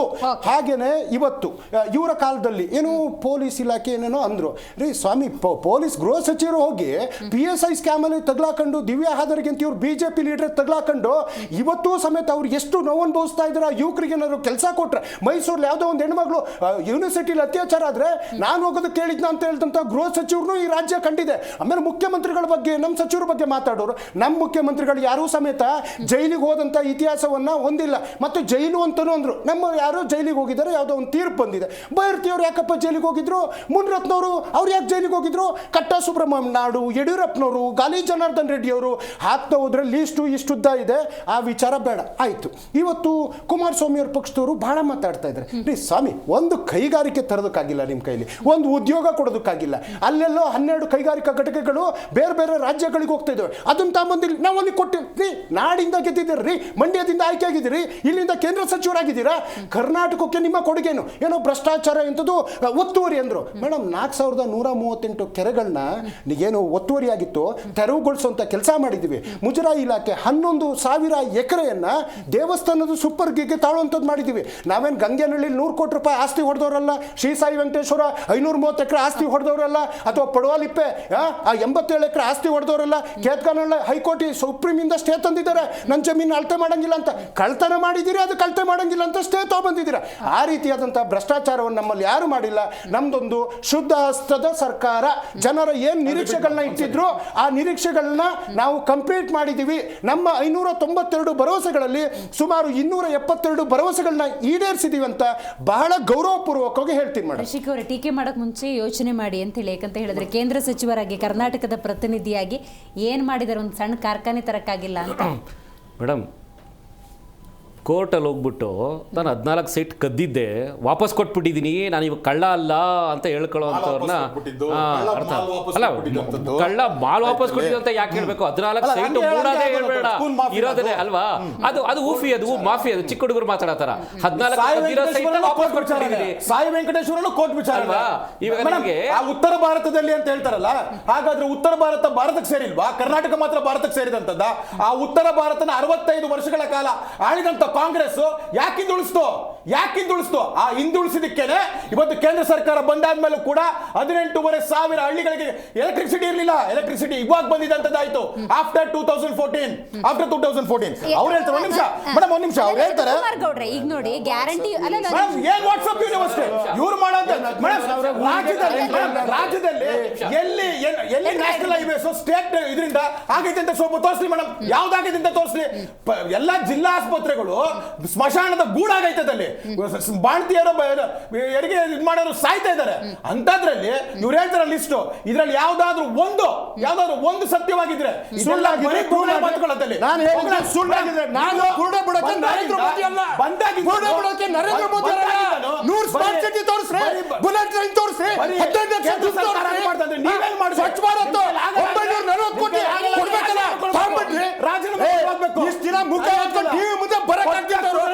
ಸರ್ಕಾರ ಸಾಧ್ಯ ಅಂತ ಅದೇ ಡಿಕೆ ಹೇಳಬೇಕು. ಕೊಟ್ಟ ಕುದುರೆ ನೇರದವನು ವೀರನೂ ಅಲ್ಲ, ಶೂರನೂ ಅಲ್ಲ. ಅವರೇ ಡಿಕೆ ವೀರನೂ ಅಲ್ಲ, ಶೂರನೂ ಅಲ್ಲ. ಶಿವಕುಮಾರ್ ಅವರು ವೀರತ್ವ ಶೂರತ್ವ ನರೇಂದ್ರ ಮೋದಿ ಹೆದ್ರಿ ಅವ್ರನ್ನ ಸುಳ್ಳು ಕೇಸ್ ಹಾಕಿ ಜೈಲಿಗೆ ಹಾಕುವಂತ ಕೆಲಸ ಮಾಡಿದ್ರೆ ಸಿಬಿಐ ಹೆದರಲಿಲ್ಲ. ಅವರು ವೀರನೂ ಹೌದು, ಧೀರನೂ ಹೌದು, ಸಂಘಟದ ಚತುರನೂ ಹೌದು, ಪ್ರಬಲ್ ಶೂಟರು ಹೌದು. ಅವ್ರ ಬಗ್ಗೆ ಮಾತಾಡೋದು ನಿಮಗೆ ಸಂಘದ ಗೀತೆ ಹೇಳಿದಾಗ ಬಾಯಿ ಮುಚ್ಕೊಂಡು ಕ್ಷಮೆ ಕೇಳಿದಂತದ್ದು, ಇಲ್ಲಾಂದ್ರೆ ಕಿತ್ತು ಹೊರಗಾಗ್ತಾ ಇದ್ರು ಕಾಂಗ್ರೆಸ್. ಕಿತ್ತು ನಿಮ್ ಪಕ್ಷ ಬಿಟ್ಟು ಹೋಗಿದ್ರು ಯಡಿಯೂರಪ್ಪ ಅವರು. ಹೇಳಿದ್ಮೇಲೆ ಅಡಗಿಸ್ಕೋಬೇಕು, ಏನ್ ಅರ್ಗಿಸ್ಕೊಳ್ಳೋಕೆ ಅದ್ರಲ್ಲೇನಿದೆ ಕಾರ್ಯಕರ್ತರು ನೋವಾಗಿದೆ ಅಂತ ಹೇಳಿದ್ದಾರೆ.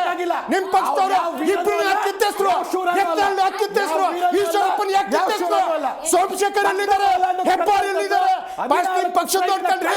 ನಿಮ್ ರಾಜ್ಯಾಧ್ಯಕ್ಷಕ್ಕೆ 3 ಕಾಸಿನ ಮರ್ಯಾದಿಲ್ಲ.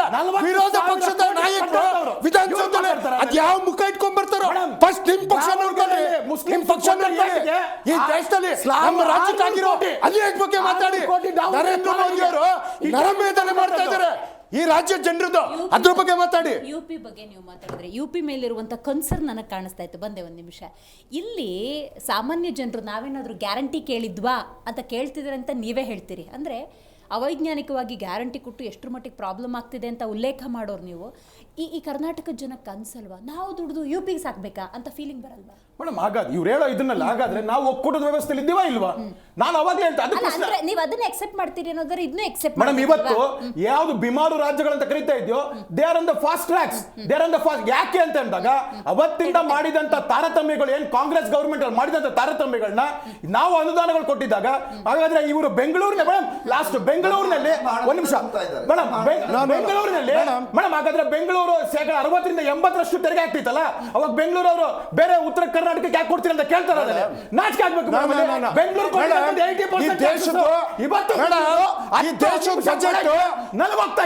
ಇದು ಬ್ರ್ಯಾಕ್ ಬೆಂಗಳೂರು. ಈ ದೇಶದ ಬಜೆಟ್ 197 ಕೋಟಿ ಸ್ವಾತಂತ್ರ್ಯ ಬಂದಾಗ 64 ಲಕ್ಷ ಕೋಟಿ ರೂಪಾಯಿ ಬಜೆಟ್ ಅಲ್ಲಿ ನಯಾ ಪೈಸೆ ಕರ್ನಾಟಕ ಕೊಟ್ಟಿಲ್ಲಲ್ಲ. ಇವತ್ತು ನಾವೇನು ಉತ್ತರ ಭಾರತದ ದುಡ್ಡು ಕೇಳ್ತಾ ಇಲ್ಲ ಮೇಡಮ್. ನಮ್ಮಕ್ಕೂ ನಮ್ಮ ತೆರಿಗೆ, ನಮ್ಮ ಹಣಕಾಸು ಆಯೋಗದ ಹಣ, ನಮ್ಮ ಮೆಟ್ರೋ ಹಣ, ನಮ್ಮ PM ಆವಾಸ್ ಯೋಜನೆ, ನಮ್ಮ ಜಲ್ ಜೀವನ್ ಮಿಷನ್ ಹಣ, ನಮ್ಮ ಹಣ ಕೇಳ್ತಾ ಇದೀವಿ. ನಾಡ ದ್ರೋಹಿಗಳು ಇವತ್ತು ಬಂದಿಲ್ಲ ಟಿವಿಲಿ ಏನ್ ಮಾತಾಡ್ತಾ ಇದ್ದಾರೆ. ಅಯ್ಯೋ ಬಿಡ್ರಿ, ಗೊತ್ತಿದೆ. ಆಗ್ಲೇ ಮಾತಾಡ್ತಿದ್ರಿ ಸಾಯಿ ವೆಂಕಟೇಶ್ವರ ಮೇಡಮ್. ನೋಡಿ, ಮುಜರಾಯಿ ಇಲಾಖೆಯಿಂದ ನಮ್ಮ ಸ್ನೇಹಿತರು ಒಂದು ಮಾತು ಹೇಳಿದ್ರು, ನಾವು ಇಷ್ಟು ಎಕರೆ ಜಾಗ ತಗೊಂಡಿದ್ದೀವಿ ದೇವಸ್ಥಾನದ್ದು ಅಂತ. ಮುಜರಾಯಿ ಇಲಾಖೆ ಜಾಗಗಳನ್ನ ನುಂಗಿರೋದೇ ಇವರು. ವಕಫ್ ಅಂತ ಹೆಸರು ಹೇಳ್ಕೊಂಡು ಇವತ್ತಿಗೂ ನಿಮಗೆ ಹೋಗ್ಬಿಟ್ಟು ಸರ್ವೆ ಮಾಡಿದ್ರೆ more than 60 to 80% of the land ಇವತ್ತಿಗೂ ಇವ್ರ ಕೈಲಿ ವಕಫ್ ಅಂತ ಇರೋದನ್ನ ಬಿಡಿಸ್ಕೊಂಡು ಮುಜರಾಯಿ ಇಲಾಖೆ ಕೊಡೋಕೆ ಆಗ್ತಾ ಇಲ್ಲ. ಅವರು ಬೇಕಾದ್ರೆ ಸರ್ವೆ ಮಾಡ್ಕೊಳ್ಳಿ. ಅದು ತುಂಬ ಸೂಕ್ಷ್ಮವಾದ ವಿಚಾರ ಮತ್ತು ತುಂಬ ಗಂಭೀರವಾದ ವಿಚಾರ. ಇನ್ನು ಸ್ವಲ್ಪ ಕುಮಾರಣ್ಣನವ್ರ ಬಗ್ಗೆ ಇಂಡಸ್ಟ್ರಿ ಎಲ್ಲಿ ತರ್ತಾವ್ರೆ ಬಿಡ್ತಾವ್ರೆ ಅಂತ ಹೇಳಿದ್ರು.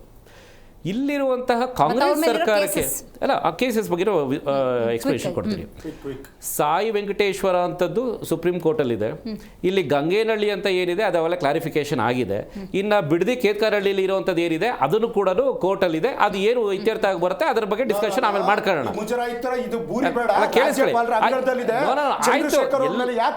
ಆಯ್ತು, ವೆರಿ ಗುಡ್. ಆಯ್ತಾಯ್ತು. ಇದ್ರ ಜೊತೆಗೆ ನಿಮಗೆ ಪ್ರತಿಯೊಂದೊಂದು ಜಿಲ್ಲೆಯಲ್ಲೂ ಕಾಂಗ್ರೆಸ್ ಅವರು ಮಾಡುವಂತಹ ಕಚೇರಿಗಳಿಗೆ ಗೋಮಾಳ ಮತ್ತೆ ಸರ್ಕಾರಿ ಜಮೀನುಗಳನ್ನ ಅಲಾಟ್ ಮಾಡ್ಕೊಂತಾವ್ರಲ್ಲ ಇವರು. ಇದನ್ನೇನಂತ ಹೇಳ್ತೀರಾ ನೀವು? ಇದರ ಜೊತೆಗೆ ಈಗ ಮೊನ್ನೆ ಮಂಡ್ಯದಲ್ಲಿ ನಮಗೆ 150 ಎಕರೆ ಕೊಡ್ರಪ್ಪ, ARA ಒಂದು ತಗೊಂಡ್ಬರ್ತೀವಿ ಅಂತಂದ್ರು. ಇವತ್ತಿನವರೆಗೂ ಎಲ್ಲಿ ಜಮೀನು ಅಲಾಟ್ ಮಾಡಕ್ಕೆ ಇವ್ರ ಕೈಲಿ ಆಗೇ ಇಲ್ಲ. ಏನ್ ಮಾತಾಡ್ತಾರೆ? ಇನ್ನ 1.5 ಲಕ್ಷ ಕೋಟಿ ಇನ್ವೆಸ್ಟ್ಮೆಂಟ್ ನಿಮಗೆ ಗೂಗಲ್ ಅವರು ತಗೊಂಡೋಗ್ಬಿಟ್ಟು ತೆಲಂಗಾಣಕ್ಕೆ ಬರೆದ್ರು. ಅವರಲ್ಲಿ ಮೆಣಸಿನ್ಕಾಯಿ ಏನೋ ಇಟ್ಟು ಬರ್ದಿದ್ರು, ಕಾಂಗ್ರೆಸ್ ಅವ್ರಿಗೆ ಇಟ್ಕೊಳ್ಳಿ ಮೆಣಸಿನ್ಕಾಯಿ ಅಂತ ಅಂದ್ಬಿಟ್ಟು ತೆಲಂಗಾಣದವರು. ಅದಕ್ಕಿಂತ ಮರ್ಯಾದೆ ಹೋಗ್ಬೇಕಾ? ಅದು ನಿಮಗೆ ಅಂತಾರಾಷ್ಟ್ರೀಯದಲ್ಲಿ ಮರ್ಯಾದೆ ಹೋಗಿತ್ತು, ಮೆಣಸಿನ್ಕಾಯಿ ಇಟ್ಕೊಳ್ಳಿ ಅಂತ. ರೈಟ್. ಶಶಿಧರ್ ಅವರೇ, ಕೇಂದ್ರ ಮತ್ತು ರಾಜ್ಯ ಸರ್ಕಾರ ಇಬ್ಬರೂ ಸೇರ್ಕೊಂಡು ಜನರ ಬದುಕನ್ನು ದುಸ್ತರ ಮಾಡಿರೋದಂತೂ ಫಿಕ್ಸ್. ಬೆಲೆ ಏರಿಕೆಯಲ್ಲಂತೂ ನಮ್ಮ ದೇಶ ಇವತ್ತು ಅಗ್ರಗಣ್ಯ ಸ್ಥಾನದಲ್ಲಿ. ಇನ್ಫ್ಲೇಷನ್ ಏನಿದೆ ಅದು ಮುಂದೊಂದಿನ 2000 ಆಗಲಿ ಪ್ರೆಡಿಕ್ಷನ್ ಹೇಳ್ತಾ ಇದ್ದಾರೆ. ನಾನು ಹೇಳೋದು, ನಾನು ವಕ್ತಾರ ಅಂತ ಹೇಳೋದಿಲ್ಲ, ಪ್ರೆಡಿಕ್ಷನ್ ಹೇಳ್ತಾರೆ 2027ಕ್ಕೆ ದೊಡ್ಡ ಅನಾಹುತ, ಆರ್ಥಿಕ ಅನಾಹುತ ಆಗುತ್ತೆ ನಮ್ಮ ಭಾರತಕ್ಕೆ ಅಂತ ಅಲ್ಲಿ ಪ್ರೆಡಿಕ್ಷನ್ ಹೇಳ್ತಾ ಇದ್ದಾರೆ ದೊಡ್ಡ ದೊಡ್ಡ ಎಕನಾಮಿಸ್ಟ್ಗಳು. ಆಮೇಲೆ ಕರ್ನಾಟಕದ ನಾವು ಬರೋದಾದ್ರೆ ಸುಮಾರು 3 ವರ್ಷದಲ್ಲಿ 650 ಪೊಲೀಸ್ ಪರ್ಸನಲ್ ಅಂದರೆ ಪೊಲೀಸ್ ಆಫೀಸರ್ಗಳು ಇವತ್ತು ಸಸ್ಪೆಂಡ್ ಆಗಿರ್ತಕ್ಕಂಥದ್ದು. ಹಲವಾರು ಕೇಸ್ಗಳೆಲ್ಲ 68 CI ಅಂದರೆ ಟ್ರಿಪಲ್ ಸ್ಟಾರ್. ಅದು ಒಂದು ಸ್ಟೇಷನ್ ಹೆಡ್ SHO ಇರ್ತಾನಲ್ಲ, is the head of the circle ಇನ್ಸ್ಪೆಕ್ಟರ್ಗಳು 68 ಜನ ಆಗಿದ್ದಾರೆ. ಅದು 160 SIಗಳಾಗಿದ್ದಾರೆ, 273 ASIಗಳಾಗಿದ್ದಾರೆ. ಸುಮಾರು 200 ಚಿಲ್ಡ್ರಷ್ಟು ಇವರು ದೆಪ್ಪೆದಾರಗಳು ಪೊಲೀಸ್ ಕಾನ್ಸ್ಟೇಬಲ್ಗಳು ಆಗಿದ್ದಾರೆ. ಮತ್ತು ದೊಡ್ಡ ದೊಡ್ಡ ಇಲಾಖೆಗಳಿರ್ತಕ್ಕಂಥ IPS ಆಫೀಸರ್ಗಳ ಮೇಲೆ ಸಹ ಆರೋಪಗಳನ್ನು ಬರ್ತಾ ಇದೆ. ಅಂದರೆ ಈ ಸರ್ಕಾರ ಎಲ್ಲಿ ಕಿವಿ ಹಿಂಡಬೇಕಾಗಿತ್ತು, ತನ್ನ ಆಡಳಿತವನ್ನ ಹೇಗೆ ನಡೆಸಬೇಕಾಗಿತ್ತು, ಅದರ ಮಟ್ಟಿಗೆ ಇವರ ಭ್ರಷ್ಟಾಚಾರಿ ಅಧಿಕಾರಿ ಆಗಿದ್ದಾಗ ಅವನು BJP ಅವ್ರ ಕಾಲದಲ್ಲೂ ಇದ್ದ, JDS ಅವ್ರ ಕಾಲದಲ್ಲೂ ಇದ್ದ. ಇವತ್ತು ಅಷ್ಟು ಜನನ್ನ ಸಸ್ಪೆಂಡ್ ಮಾಡಿದೀವಿ, ಆಮೇಲೆ ಕ್ರಮ ತಗೊಂಡಿದ್ದೀವಿ. ನಮ್ಮ ಗೌರ್ಮೆಂಟ್ ನೀಟಾಗಿದೆ ಅಂತ ಹೇಳಿ ಭ್ರಷ್ಟಾಚಾರ ಮಾಡೋದು ಮಾಡ್ತಾ ಇರಲಿ, ಗಾಂಜದ ಜೊತೆ ಒಳಗಾಟ ಗೊತ್ತಾಗ್ತಿಲ್ವಾ? ನೀವು ಆಡಳಿತ ಹೇಗೆ ಇದೆ ಅನ್ನೋದ್ರ ಮೇಲೆ ಡಿಪೆಂಡ್ ಆಗುತ್ತೆ. ಒಬ್ಬ CAಗೆ ಇವತ್ತು ಕೆಂಗೇರಿ CAಗೆ ಆಗ್ಬೇಕು ಅಂದ್ರೆ 75 ಲಕ್ಷದಿಂದ 1 ಕೋಟಿ ರೂಪಾಯಿ ಬೇಕಂತ, 1.5 ಕೋಟಿ ಬೇಕಂತ ACPಗೆ, 2 ಕಾರ್ಡ್ 2.5 ಕೋಟಿ ಬೇಕು DCPಗೆ. ಅವರೇ ಓಪನ್ ಆಗಿ ಹೇಳ್ತಾರೆ, ನಂದು SP 1.25 ಕೋಟಿ, ಮಂಡ್ಯ SPಗೆ ಆಗ್ಬೇಕಾದ್ರೆ 1.25 ಕೋಟಿ ಕೊಡ್ಬೇಕಣ್ಣ ಅಂತ ಫೋನ್ ನನ್ನ ಹತ್ರ ರೆಕಾರ್ಡ್ ಇದೆ. ನಾನು ಬೇಕಾದ್ರೆ ಅವ್ರು ತೋರಿಸ್ತೀನಿ, ನಾನು ತೋರಿಸ್ತೀನಿ. ನೋಡ ಮಾಡಿ ಮಂಡ್ಯ SP ಶೋಭಾರಾಣಿ ಅವರು ದುಡ್ಡು ಕೊಟ್ಟು ಬಂದಿದ್ರು ಆರೋಪ ಮಾಡಬೇಡಿ. ಎಲ್ಲರೂ ಅಂತ ಹೇಳ್ತಾರೆ, ಶೋಭಾರಾಣಿ ಅವರು ದುಡ್ಡು ಕೊಟ್ಟು ಬಂದಿದ್ದಾರೆ. You should not judge Shobharani ಬಗ್ಗೆ ಮಾತಾಡ್ತಾ ಇಲ್ಲ. ನಾನು ತುಂಬಾ ಶುದ್ಧ ಹ್ಯಾಂಡ್ ಅಂತ ನನಗೆ ಗೊತ್ತಿಲ್ಲ. ಅಡಿಷನಲ್ SP ಆಗಿ ತುಮಕೂರು ಅವರು ಕೆಲಸ ಮಾಡಿದ್ದಾರೆ. ನಾನು ಶೋಭಾರಾಣಿ ಬಗ್ಗೆ ಮಾತಾಡಿಲ್ಲ. ಮಂಡ್ಯ SP ಅವರು ಇದ್ದಾರೆ ಮೇಡಮ್. ಮಂಡ್ಯ SP ನಂದು ಹಳೆ ರೆಕಾರ್ಡ್ ಇದೆ. ನಾನು ಬೇಕಾದ್ರೆ ಡಿಫೆಮ್ ಕೇಸ್ ಹಾಕಿ ನಾನು ಕೌಂಟರ್ ಮಾಡ್ತೀನಿ. ಜನರ ಆರೋಪವನ್ನು ಇಲ್ಲಿ ಪ್ರತಿಪಾದಿಸ್ತಾ ಇದ್ದೀನಿ. ನಾನು ಜನರ ಧ್ವನಿಯಾಗಿ ಪ್ರತಿಪಾದಿಸ್ತಾ ಇದ್ದೀನಿ. ಅದು ಶೋಭಾರಾಣಿನ ಇನ್ನೊಬ್ಬರ ಮತ್ತೆ ನೀವು ಆಮೇಲೆ ಕೇಳ್ಕೊಳ್ಳಿ, ನಾನು ಹೇಳ್ತೀನಿ. ನೋಡಿ, ಗ್ಯಾರಂಟಿ ಯೋಜನೆ ಅಂತ ಏನಿದೆ, ಗ್ಯಾರಂಟಿ ಯೋಜನೆ ಗಂಜಿ ಕೇಂದ್ರಗಳು ಮಾಡ್ಕೊಂಡಿದ್ದಾರೆ ಇವರು ಕಾರ್ಯಕರ್ತರ. ಗಂಜಿ ಕೇಂದ್ರಗಳು ರೇವಣ್ಣ ಅವರಿಗೆ, HM ರೇವಣ್ಣ ಅವರಿಗೆ 5,89,000 ಸಂಬಳ, 5 ಜನದ ಒಂದು VPಗಳಿಗೆ, ವೈಸ್ ಪ್ರೆಸಿಡೆಂಟ್ಗೆ 4,43,000 ಸಂಬಳ, ಮತ್ತು ಹಲವಾರು ಕಾರ್ಯಕರ್ತರಿಗೆ 1 ಲಕ್ಷ 2 ಲಕ್ಷ ಸಂಬಳ, ಒಟ್ಟು 6,10,71,000 ಒಂದು ತಿಂಗಳಿಗೆ ಕೊಡುವಂತಹ ಸಂಬಳ ಯಾರಿಗೆ? ಗ್ಯಾರಂಟಿ ಅನುಷ್ಠಾನ ಸಮಿತಿಗೆ.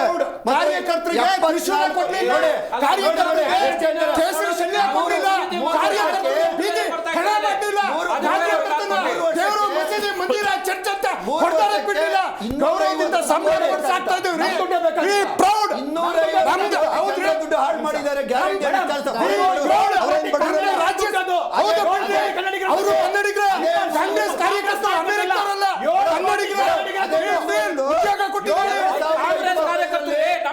ಕಾಂಗ್ರೆಸ್ ಕಾರ್ಯಕರ್ತರಿಗೆ 2025 947 ಕನ್ನಡ ಶಾಲೆಗಳನ್ನು ಮುಚ್ಚಿದ್ದಾರೆ. ಯಾಕೆ? ದುಡ್ಡು ಇವ್ರು ತಗೊಂಡ್ರು. ಅಂಕಿ ಸಂಖ್ಯೆ 3 ಲಕ್ಷ ಕೋಟಿ ಸಾಲ ಮಾಡಿದ್ದಾರೆ. 3 ಲಕ್ಷ ಕೋಟಿ ಸಾಲ ಆಗಿದೆ.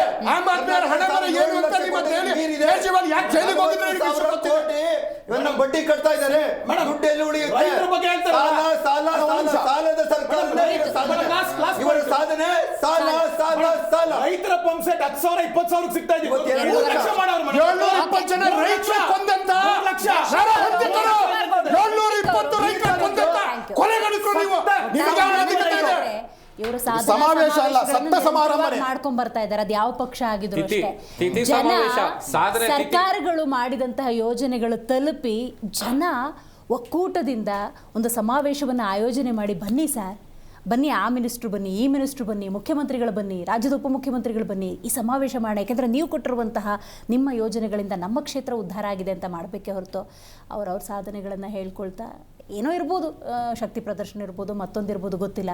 ಬಟ್ ಈ ಸಾಧನಾ ಸಮಾವೇಶಕ್ಕಾಗಿರುವಂಥ ವೆಚ್ಚದ ಬಗ್ಗೆ ಕೂಡ ಇವತ್ತು ಆತಂಕ ಎದುರಾಗಿದೆ ಅಂತ ಹೇಳಿದ್ರೆ ರಾಜ್ಯ ಎತ್ತ ಕಡೆ ಸಾಗ್ತಿದೆ ಅನ್ನುವಂತಹ ಪ್ರಶ್ನೆ. ಇದೇ ಪ್ರಶ್ನೆ ಇಟ್ಕೊಂಡು ಇವತ್ತಿನ ಕಾರ್ಯಕ್ರಮವನ್ನು ಮುಗಿಸೋಣ. ನೋಡ್ತಾರೆ ಜಿ ಕನ್ನಡ ನ್ಯೂಸ್, ಸತ್ಯವೇ ಸುದ್ದಿಯ ಜೀವಾಳ.